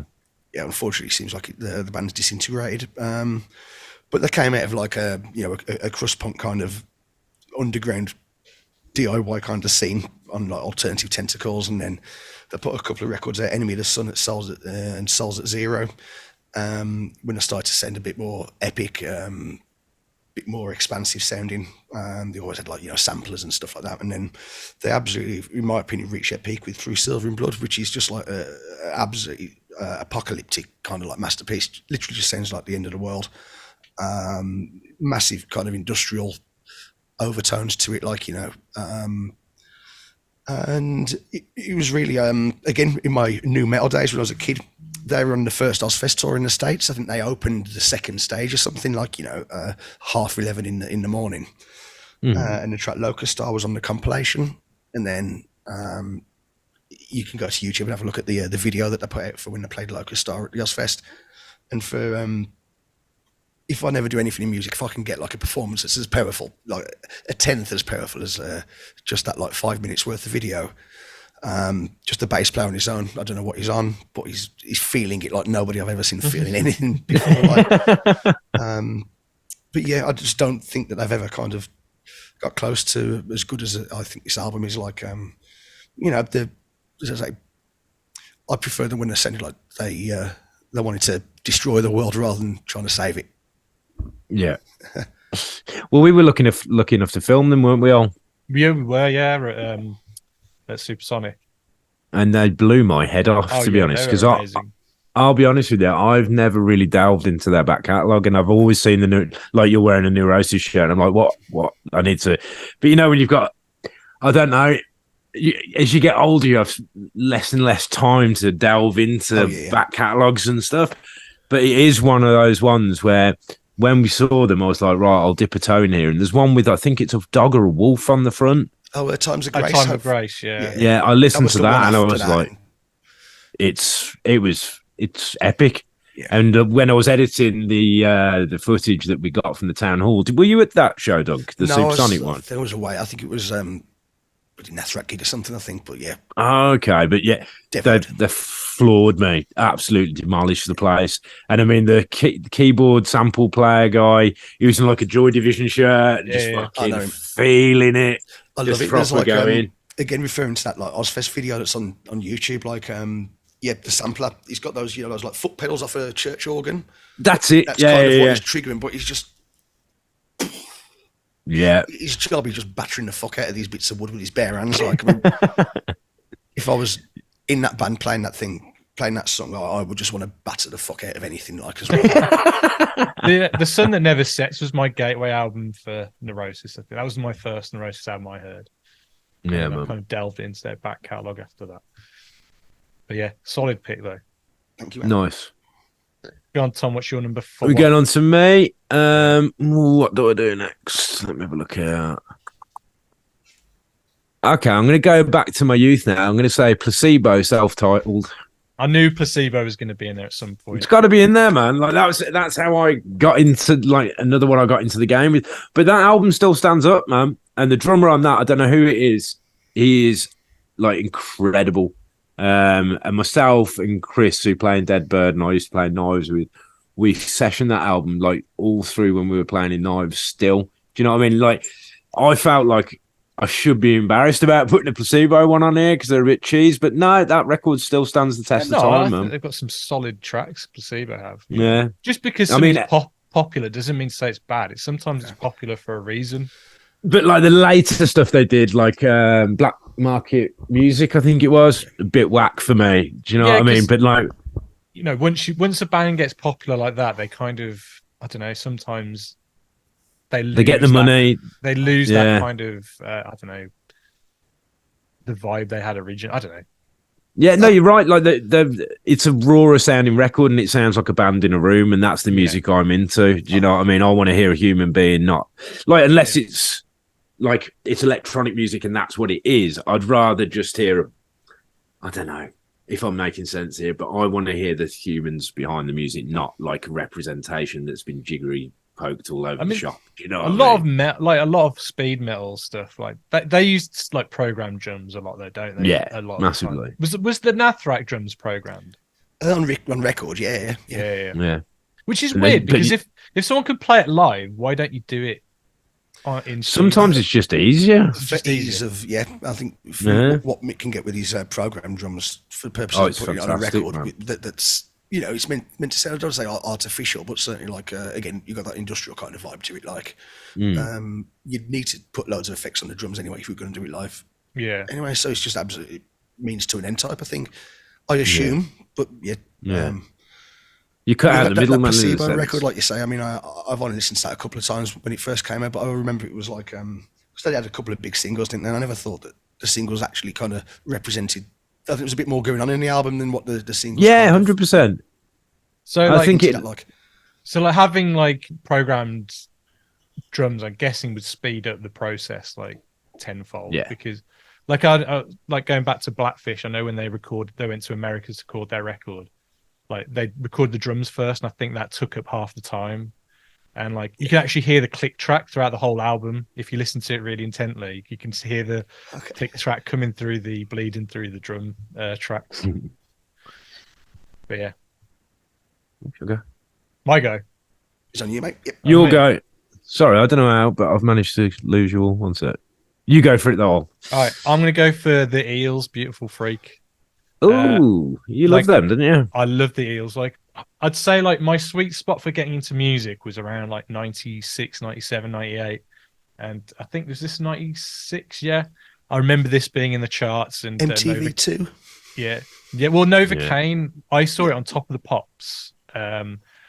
Because Top of the Pops, that I think they'd let you sing actual vocals live, but all the backing track had to be like pre-recorded or it was like a track. That's right. And so they were like, fuck it, we're going to use toy instruments. And I was like, who are this band and what are they doing? And they were playing like, like little tiny drum kits and like little guitars and that. And then at the end, they decided to smash it up. But like, Novocaine for the Soul is just such a fucking banger of a track. And this is technically a second album because his first album, he just went under the name E, obviously his stage name. And he was told, like, if you want to become successful, you've got to become a band. You're going to make it a band. So he turned Eels into like a band, but it's not really a band. It was just him and a bunch of session musicians. And but this album, God, man, Novocaine for Soul, Not Ready Yet. What else is on here? Lucky Day in Hell. someone's house. Yeah, going over to Susan's house. Susan's yeah, house. Beautiful. I tell you, that's funny you put that one up because that's I've talked about my dad a lot, and obviously talk about stuff like Jethro Tull and War of the Worlds, all that kind of his era. But that was one of his favourite albums as well. Yeah, No way.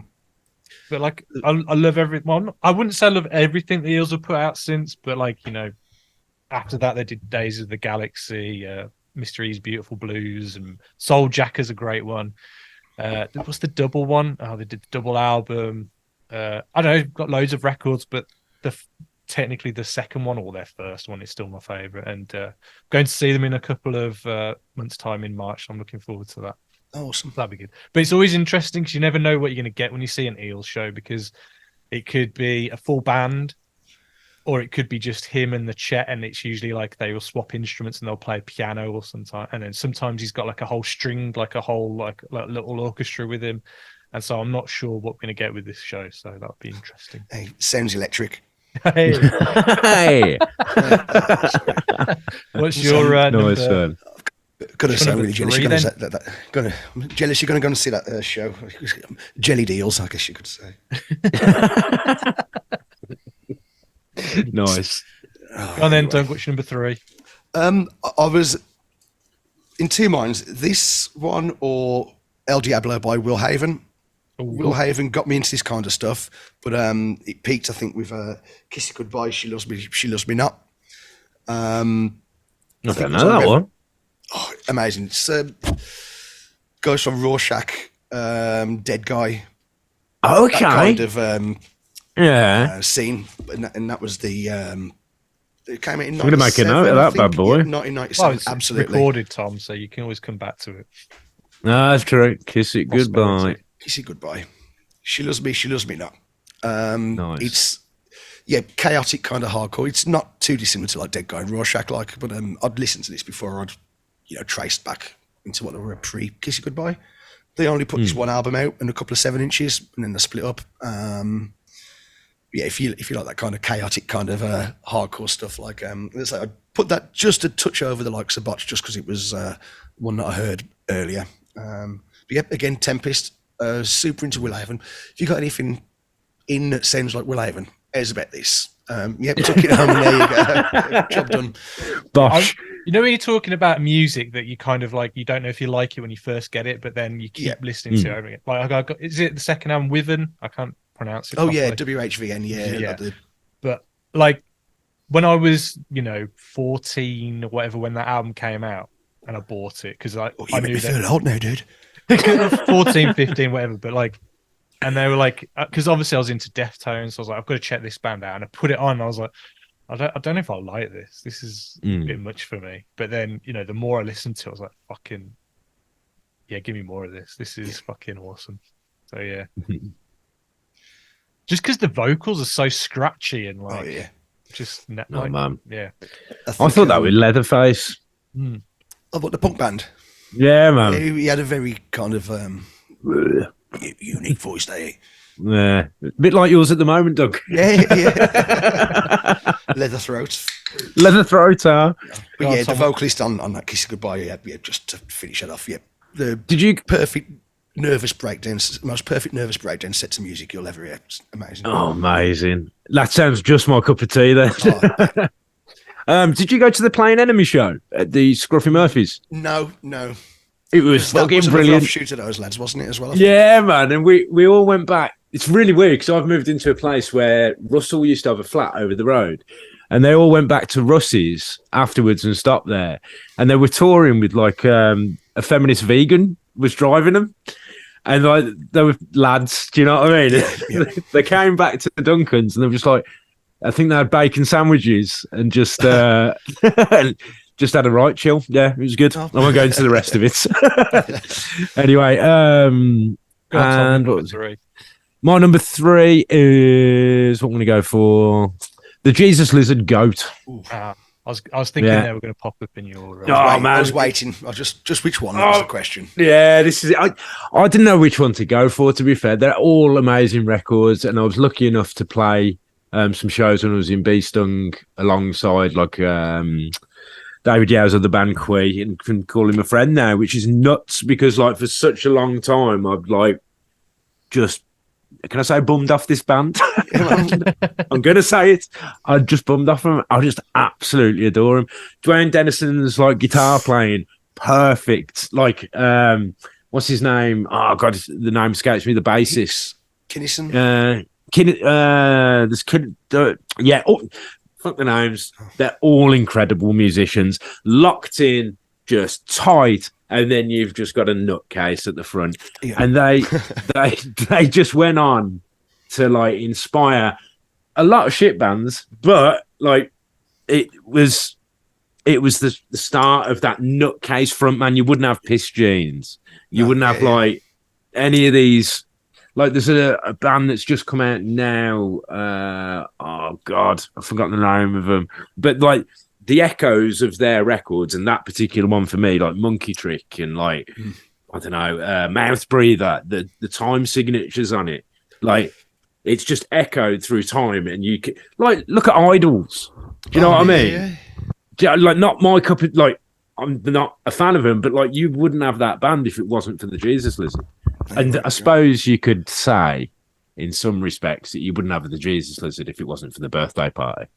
And I think, like, I think even what's his name, the frontman would say, like, that's the case. But like for me, the Jesus Lizard are just they do it the best for me. Yeah, I just love them, and that record's amazing. And then I got to see them as well, which is when they got back together, and I never thought that would happen, and it was fucking incredible. But yeah, that's my no arguments this side, mate. Nah, banging man.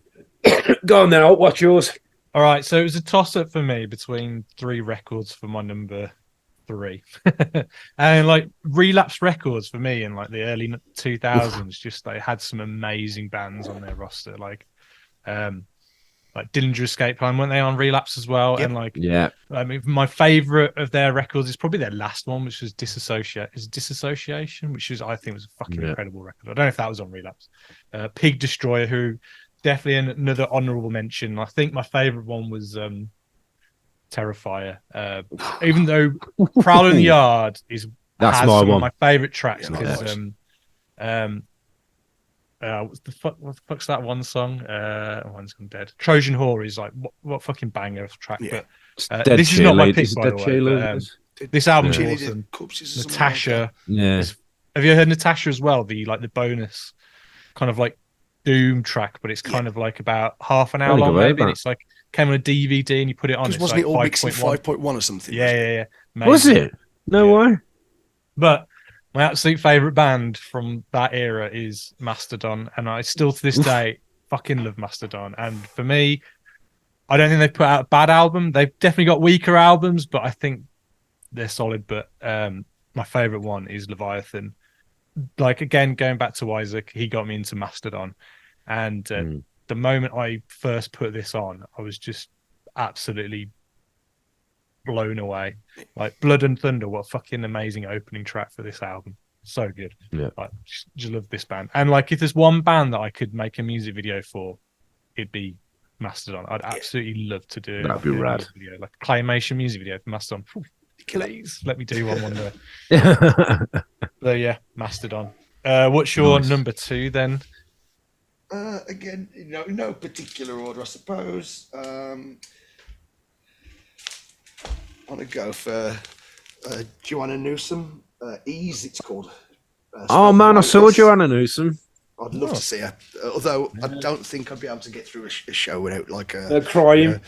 Just a complete kind of like the blubbering emotional kind of Weepy Wilkins wreck. Like, but yeah, again over West Brom one year for Daz Baker's Christmas party at his house.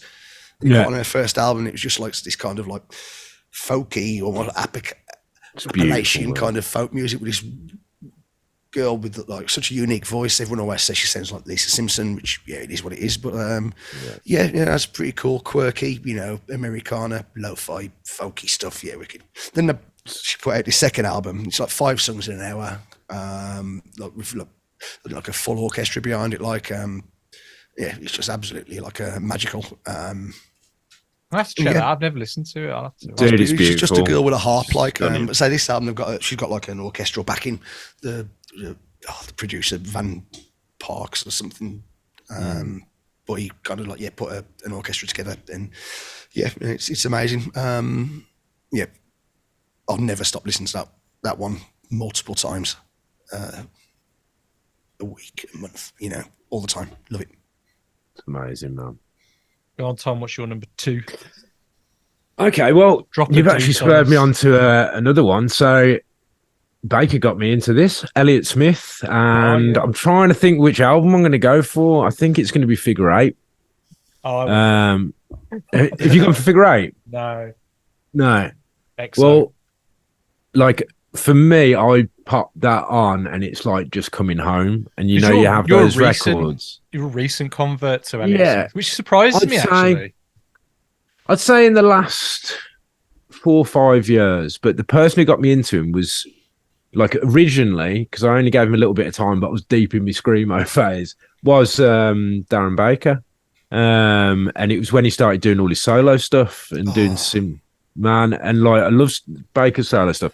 And he detuned his acoustic guitar, and I was like, where have you got that from?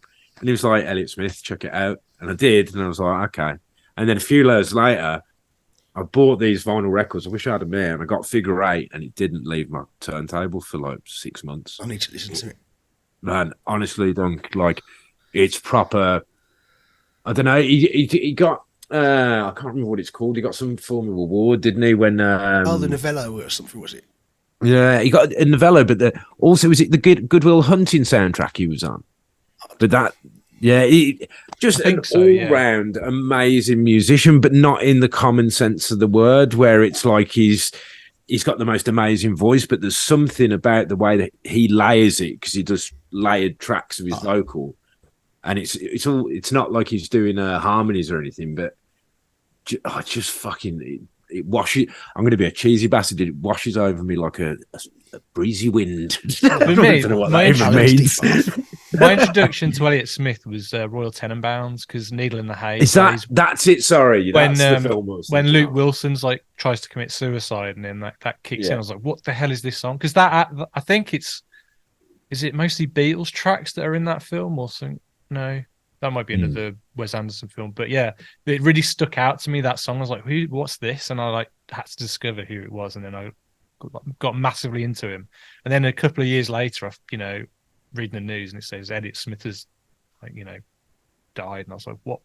I was genuinely gutted, like, when like you hear about celebrities who pass away or whatever, and you're kind of like, that's sad. But then when I found out Elliott Smith had died, I was like, that's heartbreaking, because that man made amazing music. Yeah, really he did, man. It's a good documentary on him as well, isn't there? I haven't seen that. I'm sure there's about a 20-minute one on YouTube that's really good. Yeah, check it out. I'll send it to you. And what's your one, Ollie? My number 2. All right. So in the mid-90s, you had like women were kicking ass in the mid-90s. So you had like Shirley Manson was fronting Garbage. You had Skin from Skunk Anansi. You had Peaches. You had Tori Amos. You had Bjork was kicking all kinds of ass. But my favorite one was Alanis Morissette. I absolutely adore this record. Not one you went to see her recently, didn't you? And I cried, man. It was that fucking good. Like, she has got one hell of an amazing voice, and like, there's not one bad song on this record. Like, it's fantastic. And I think, a bit like how Bjork, because Bjork was kind of like a teeny bopper, like back in Iceland, and then she formed the Sugar Cubes. Is it Sugar Cubes? Yeah, Sugar Cubes, yeah. Yeah. Like, again, I think Alanis Morissette kind of started off as a bit of a teeny bopper in Canada. And I think like this isn't even her first album, but this is like her statement album. This is like who I am, and this is like what she went on to become. But yeah, like that gig as well that I saw her at, it's probably one of the best gigs I've ever seen. Like, and honestly, and for like, when you like see a band like in a massive space, but it could feel like you're in a tiny little room with them. It felt that kind of intimate, but it wasn't. Like, it was full of like every woman in that place was just was singing it out to the top of a. What were you saying, Dunk? Where was it? Was it like NEC or something? It was NIA, yeah. Oh, wicked. And, it takes something to be able to make a place that big feel small. I don't know how you do it, man. Yeah. It's rare I'll see something like that. Yeah, 100%. but I'm glad I got to see it live because there's like some bands that I've talked about that I have and never will get to see live, like Beastie Boys. I never got to see them live. Oingo Boingo never toured the UK. I did see A Nightmare Before Christmas with the BBC Orchestra, and he came out and sang songs. So in a way, I've seen Danny Elfman live, but I'm so glad I got to see Alanis Morissette. So yeah, Nice, that was man. awesome.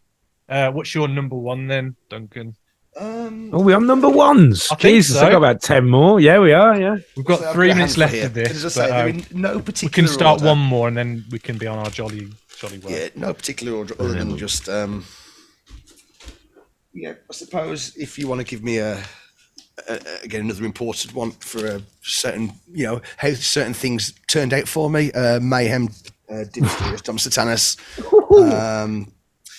Yeah, but probably, you know, year zero of Norwegian black metal. I suppose you could argue this and cover the Dark Throne records maybe. Yeah. But yeah, I watched the stellar film about them earlier last year. I like that film. I thought it Lords was of hilarious. Chaos. I haven't It's seen it yet. so I really want bad. to see it. It's wicked, dude. I think really it's wanna see it. hilarious. It's Do you like, think they made it to be a comedy in the... did Vice have anything to do with it? Because it feels like Vice made a movie. That's Well, what you it know feels what? like. You know, whatever. At its very essence, it's fucking stupid, in it, black metal, you know? Yeah. Do you know what I mean? Like, you know, and I have an appreciation for the art form and all that stuff, like, but, you know, I'm not like, I ain't popping my paints on and fucking spell casting in caves, am I? Like, you know, it's, but yeah, no, you've Well, I got to be guess able to 'cause find the humour in everything, haven't you? wasn't And, the you know, idea- they're completely serious, like, but it's fucking they- daft, innit? But they took Yeah. it back, didn't they, to like being quite raw. So like instead of having highly polished photo shoots, they were these like photocopied kind of black and white kind of images, and then they'd 150th record like generation. audio through a fucking telephone or whatever. Yeah. Yeah. So But it's a what wicked is it album, about man. that record then, Duncan? Atmosphere. It's not like cold. you know, when you hear like a heavy record, it's what is it down tuned? Is it fast? Is it like, you know, you've got vocals? No, this is like the guitars are, you know, really trebly, you know, frosty sounding. You know, it's definitely like when people describe black metal, they always talk about the atmosphere it creates, and I think that's like one of the best proponents of it. Like, you know, wicked performance by Attila Czar, the singer. Fucking drums, Hellhammer's drums are ridiculous, and something that I don't think they've really come close to matching, and I don't think they ever will. But yeah, it's if you need like a gateway into, you know, black metal, that's probably your best starting point, I'd say.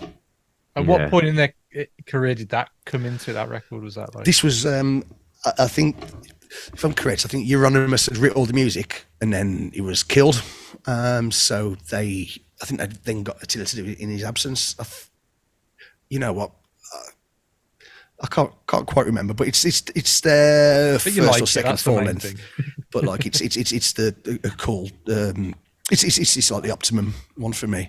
I think the only thing that came close to an EP after they got back together for I think it's called Wolf's Lair Abyss, and there's a track on their Ancient Skin, which is probably one of the best tracks I've ever done. I think in terms of an album, yeah, Dimysterious, Tom Satanas is their best record, one of black metal's best, and as I say, a good starting point if you're looking to dip your toes into the evil satanic waters. I loved. You mentioned Dark Throne. It was Transylvanian Hunger for me that got me into any of it. I fucking loved that. And what's the other? Under a Funeral Moon as well. Yeah, that's good. I mean, A Blaze in the Northern Sky is probably my favourite by him. That's the one. I couldn't He's remember got what the it best. was. He's got the intro, and he got like at the beginning, and there's this meme that's just gone up, and it's just got like Yoda when he's dying in Return of the Jedi, just saying, "We are ablaze in the northern sky." Fucking I don't know what you were genius. talking about. Like, surely Cradle of Filth are the greatest black metal. Oh band. fuck! Oh, me, no. Hey, if I had that on vinyl, that would probably, you know what, that would probably beat that one to the punch. The Dusk and Her Really? Embrace. Beast. Dusk and Her Embrace. Duskina. Was that the one where she's on the front? There was I had a version It's of a one. sleepy vampire in the woods. That's it. Yeah. The version I had was like in a coffin-shaped box. That's the that one- had a Slayer cover on it. Yeah. Like. That's what I was going to describe. Yeah, The only Cradle of Filth I know is it Cradle to Enslave, that song. And then, yeah. Then they did another one, which was a bit like the Judder Man like video, where it's like a guy in the forest. Oh, yes, I remember that. Her Ghost in the Fog, wasn't it that? Yeah. But like, I remember being at Download 2004, and I think they played, and somehow I got backstage because there was a guy who used to work at Fallout who used to kind of work backstage at Download. I forgot what his name was. He was a bit of an older guy. I forgot what his name. But anyway, he got me backstage at Download. And I remember seeing Danny Filth just in all of his kind of, war paint or whatever, just picking out salad on his in his little cutlery tray in the backstage, and just sitting there eating his salad. And I was like, Treadler fish. Yeah. Go on then, Tom. What's your number one? Oh God, this is a bugger. This is. I'm gonna go for it, and it is a massive album for me. Don Caballero, What Burns Never Returns. Oh, I thought you were going to go for Marilyn Manson. I was expecting Mazza. I was expecting. I was going to put him in. That was it. So we'll go through the two very quickly. So Marilyn Manson, Mechanical Animals. Two, go on, because you're a friend. You can have two. Because you're a friend. So Mechanical Animals for me. In fact, Mechanical Animals. Yeah. So reason being, the first album I heard was Portrait of an American Family. Loved it. Second one I heard, Antichrist Superstar. Fucking blew my bollocks off. And then I went to see him Didn't live. Mechanical Animals blow Manson's bollocks off as well? Very good. To his chest area as well. Okay. But like, it was the first album I ever pre-ordered. And whatever's happened like recently with him, it'll still always be artist a seminal and art. record for me. You're still allowed to enjoy that art if you want to. Do you know what I mean? It's like half of the painters that people worship were fucking like Coma White and some of the tracks on there, and it was around the same time as The Matrix. Do you know what I mean? Because you had and it's just that's my teenage. Coma White was 13-year-old. Was that like the JFK video, or whatever? It's got Rose McGowan in it and stuff like that. Yeah. And I do you know what? I still stick it on. It's like total Bowie worship. But after that, it all tailed off for me with old Mazza Manson. Yeah, it all went to shit. But that record, amazing. But for me, going back to Don Cab, this is one that still affects me to this. Like, there's a drum beat at the beginning of that record that Chris, like our drummer, managed to learn, and that, like, when I hear that, I just know I'm just in a world of just. That's why I love music. Like these guitars that are layered. It's like three musicians, and it's just. I think it is on that one anyway. Yeah, it is because he's using his sample pedal. Like, is it Ian Williams? Yeah, Ian Williams and Damon Che's a guitarist. Damon Che. The drummer, sorry, yeah. Because I remember, like, on that compilation, it was always the description of Don Caballero. This drummer sounds like a helicopter taking off. It does actually. Yeah, it does, man. And it's like he's got two snare drums. And I remember we were lucky enough to go and see him, and I think we played with him. And yeah, he just blows my I'm going to say bollocks again. Off like Marilyn Manson on the front of the Mechanical Animals album every time. Like, I just love it, and there's something about it. And it's like, it took me a long time to get it as well, because to anyone it just sounds like freak out jazz weirdo shit. But once you've cracked that album and you know it like note for note and beat for beat, nothing better than listening to it, man. So I'm going to stick that in at my number one. Good shape. You know what surprised me as well when I say I used to live at the Napon Tower was the one person that I had my Don Cab shirt on. I did not expect that the drummer Danny. He's a massive Don Cab fan, which really surprised me. There we go. It's a drummer's band, isn't it, man? Fucking it is absolutely massively. Go back to Marilyn Manson. I'll tell you my favourite record is the live album that's kind of got the TV sets in the crossover. I thought it was a wicked live album. Oh fuck! I could tell you the name of that, but I can't. Yeah, I always like that. It's a wicked album, a great record though. Yeah. So. Going back to the Matrix you were talking about, I wouldn't be a fan of this band if it wasn't for the Matrix. So I got the Matrix soundtrack, and it had Marilyn Manson on it. You had Rammstein, Du Hast, and Rage Against the Machine. There was one track on it, and like I was a bit iffy on it, and like it was the one I kept skipping. But then for some reason, I just started to listen to it more and more and more, and I started to kind of vibe with it more and more. And then I bought the album, and then slowly but surely it became my favorite album of all time, and they became my favorite band of all time, and that is Deftones Around the Yeah, Fur. there it is. And like, this is like all the other albums I've talked about could go in any order. There's no order to my list, and they could be replaced by 20 other albums I've got scattered around me. But this album is and always will be number one. It's I don't even know how to talk about it. It's just fucking rad. That's all I can say. Yeah, it has my sick. favorite song of all time, which is Be Quiet and Drive, and that's probably one of their most commercial songs. But going back to Blackfish, the three members of that band played at my wedding as my wedding band, and they were getting told off at my wedding because you have sound limiters in some wedding venues and stuff like that. So like if it goes above a certain decibel, it'll just cut out. And somehow they didn't. The venue couldn't understand because the limiter kept going over, but the band weren't cutting out, and that's because Tom figured out that the amp's connected to this plug. If I find another plug somewhere else and plug it in, we'll be fine. And they couldn't understand. They kept trying to stop the band from playing, and I was like, look, there's nowhere around us that can complain. We're in the middle of nowhere. There's fields everywhere. No one's going to complain. If anyone complains, bring it back on me. Stop ruining my wedding, because he kept trying to get into stuff. And I was like, fuck off, mate. I've paid a lot of money for this wedding, and you're ruining my night. And then as soon as he buggered off, and he was like, fine, do what you want. Tom was like, well, I don't know how this song's going to go down. And then they played Deftones, Be Quiet and Drive for me for my wedding. And like, that's a moment I'll never, ever forget. It just kind of, I've got it on video of me just kind of like almost weeping. And then at the end, I ran around cuddling them all because I was, anyway. But yeah, I've seen this band live more than any band I've seen, like apart from like local bands or whatever, because, you always see local bands like a billion times over because you're mates, whatever. But, Deftones Around the Fur, like Deftones, sorry, I've seen over 20 times. The first show I saw was it wasn't the White Pony tour, it was the Back to School tour, which is when they released EP, and then they refused to play Back to School because they were pissed off with their record label for re-releasing the White Pony but putting Back to School at the beginning of the album, and they were like, that's not how we intended that album to sound. Why the fuck did you do that?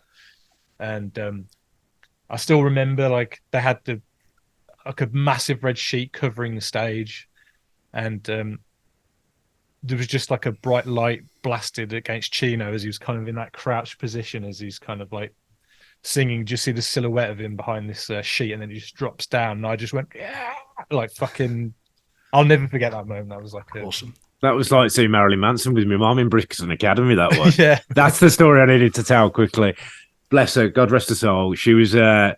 She took me down to Brixton Academy to go and see, and like she got chatted up at the back by a load of like metal fans. It was brilliant because I went to the pit, but I was too young to know what was going on. That's it. I was so young. I'd love to send you some photos, me with my dog collar, but I'm stood there like we'd love to see sort of head banging, and then go at the back, and my mum's pissed with two of these massive bike looking dudes. I was like, does my dad know? He's picking us up in a minute.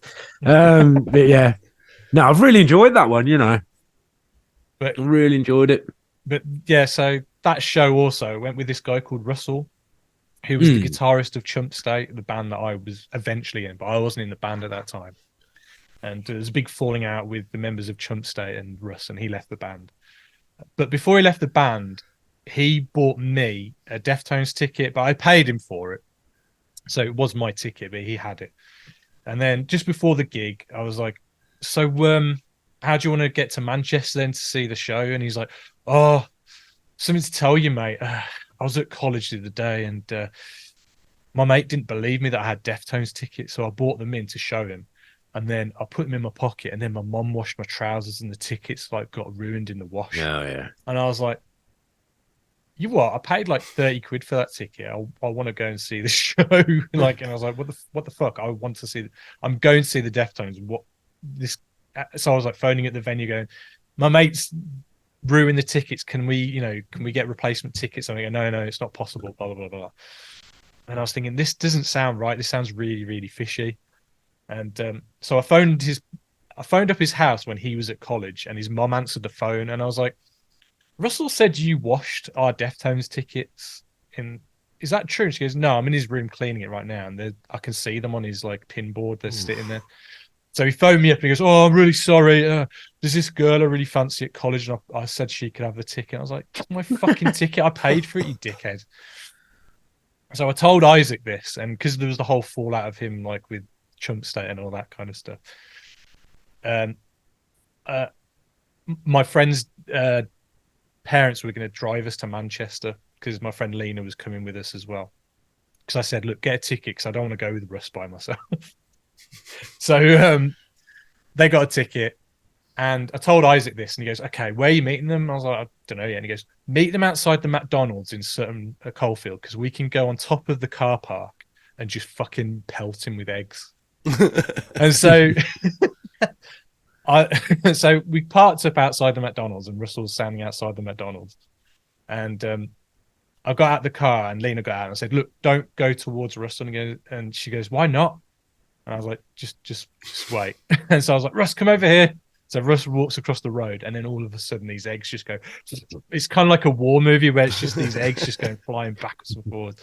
And he was wearing this big leather like Matrix trench coat, and he was covered head to toe in eggs. What I forgot to realize was I'm going to be in a car for like over 2 hours with him on the way to Manchester while he's covered in fucking eggs. And I was like, "What happened to you, Russ?" He goes, "Do you know, these eggs came out of nowhere?" And I could see Isaac and my friends Sean and Kieran at the top, like snipers with these eggs thrown. It's fucking hilarious. The yolk's on you. Yeah. Oh, nice. But yeah, Around the Fur is my favorite Deftones album. And my favorite album of all time. It's just a fucking banger. And what I love about it feels like an album. Like every song kind of works in, you know. And it's also got one of the best bonus tracks of all time. You have to wait about 40 minutes to the end of the track, but Damone is an amazing track. If you haven't heard Damone, it's fucking a proper banger. And it's like one they don't play very often live, but I've seen them, as I said, like over 20 times, and I have played it a few times at shows. Oh, that's awesome. So yeah. Nice, so man. have we got any honourable mentions? So Dunk, what's let me just have a these are just I know Tom has to, do you have to go now, Tom? No, it's all right. All good. Got Death Church Rudimentary Peanut. Yeah. Best punk albums of all time. Utterly important. This only just got edged out because Napalm Death were like a important gateway band, but yeah, Discharge, Hear Nothing. Nice. Best hardcore crust band album of all time. King Diamond, Them. Nice. Sick. Is that the one where he met with his grandma? Yeah, this But is she does make grandma. a good cup of tea. She does make a good cup of tea. God, it's the best. As we hinted at earlier, we've got Botch, We Are the Romans. Yeah. Finally got reissued like a couple of months ago. Oh, man, I need to get my copy. Because it's a bastard to get hold of it originally. And then another one from the West Brom days, really. June of 44, Engine. Oh! Should have done it. I should have done it, man. Also, is it Sharks and Sailors, that EP? The Anatomy of Sharks, yeah. Oh, fucking hell. But the track is Sharks and Sailors, yeah. Yeah, that's the one. Yeah. I've Good call. I've got There you go. And anything and everything by the Smiths. I just, Same. Nice. You know it's what, hard to pick one of the best. And The ones. Cure for me. The Cure. See, I couldn't find my copy of Disintegration. I don't know where the fuck it's gone. So the only one I've got to represent The Cure is it the first album? yeah. Oh, nice. Pornography. But that's a wicked album. Like 100 Years, and is it a no, 100 Years is an amazing track on this record. But some of my favourites I've got Sunny Day Real Estate. Oh, I could have got any of theirs on there as well. Diary Is that is Circles amazing. on that? Yes. Yeah. I think so. It is, Track isn't 2. it? Track 2. Yeah. There you go. Talking of Ross Robinson and Glassjaw, Worship and Tribute. I've got that on here. Yeah, I was going to mention. Which one did you go? Worship and Tribute. Worship and Tribute, yeah. Oh, I did Everything You Wanted to Know About Silence. Oh, I forgot to put Peter, Fugazi. fucking banger of a record. Pinback, Summer of the Yes. Abandon. I love that. Alice in Chains, Dirt, fucking love that album. Neutral Milk Hotel, Nice. Soul Coughing was another one of my favourites. Descendants. Yes. Yes. Like I don't know. It depends if you prefer their more pop punky stuff or their kind of more like hardcore stuff, like Milo Goes to College or whatever. But that's the only one I haven't got on vinyl. That is everything sucks. Again, another band that kind of was a bit hardcore and then went a bit more poppy, but Jawbreaker. Go on. I love that record. Good documentary on them as well. This will probably make you laugh, but I fucking love this album. I don't care what any of you say. I fucking love Enema of the State. Fair enough. Again, this Fair band, enough. I think I don't think they're a great band, but I think this album is amazing. And I'm going to say Foo Fighters. Yeah. Shape. Fucking wicked album. Blood Sugar Sex Magic by the Chili Peppers is fucking. I did listen to it. The very first album I ever owned as a kid. Yeah. I was about 10 years old. And then Weezer, the Blue Album. Love it. Yeah. Not it's one a bad banger. song on that record. No. And then finally, Yeah. Faith No More. Nice. Angel Dust, sorry. So Sick. any like honourable mentions for you, Tom? No Effects, So Long and Thanks for All the Shoes. That is my favourite Absolute- NoFX record, you know. That is the best one. I had that on a tape given to me with also short music for short people on the other side. And I just like another one that just was a Another, childhood was it? sort of amazing one. Oh, what's it? White trash, two heaves and a bean. That's a good one. Yeah, but I thought because Pump Up the Volume as well was another one that came out around the same time for me, and I love No Effects. I want to a lot of I'm apologise. going to say my think- favourite one of them. It's like similar to that Jethro Tull one, but the live album I heard live. Yeah, It was yeah. one of the first ones I heard, and it was just like a best of kind of thing, so you could Yeah, touch on man. all their different points, There are people who think Punkin' Drublick is their best one, but I don't think it Nah. is. Like, I even prefer Heavy Petting Zoo to that. That's one. my favourite. That was the first one I heard by him. Yeah. Yeah. I absolutely love No Effects. I'm reading Yeah, the book agreed. at the moment, Hepatitis Bathtub. It's brilliant. Like the first thing he says in it is he talks about basically drinking piss, and I was like, I'm in. Like they're It's a coming wrong in quiz an this eye. year, aren't they? No, though. But I think they're going to like release like 4 albums in this next year, and that's it. But I'll go through these quick, so I've got to head off. So Black Flag, the first 4 years. yeah, That's a bit of a compilation for me. Glass Jaw, Everything You Wanted to Know About Silence. Radiohead, Kid A, absolute game changer for me. so I like the one after that. Is it there? No, not Amnesiac, there. is it? Amnesia, yeah. Amnesiac, yeah.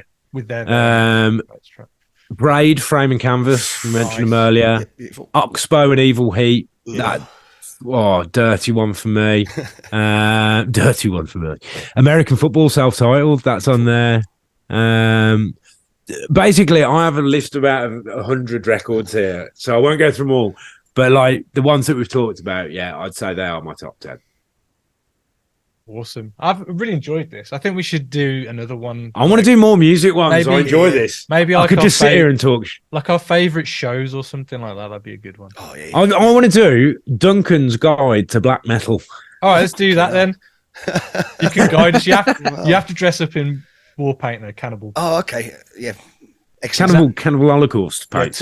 turn the lights off. Just have a light underneath your face, and you can kind of like be like our guide, like a dungeon master. But Amazing. Right, lads, I'm going to have to wrap this up because I'm going to have to run.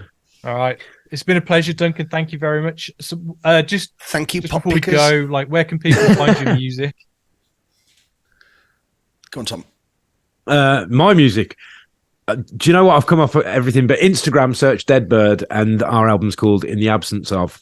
You can't listen to music on Instagram though. On Spotify. Well, you can find our profile because we don't have a website or anything. All right, fair. And what about you, Duncan? You can go for my latest one I've just put out yesterday, Balbkubrox, BALBKUBROX.bandcamp.com. That's for me debut record, The Harrowing. And then you've also got Dysentery. It's either Dysentery, DISENTRY, or dysenterypunk.bandcamp.com. Or have a look on Instagram. I've just put up the world obviously didn't realise that it needed a crust punk Portishead cover, but it's up. So there you go, check that out as well.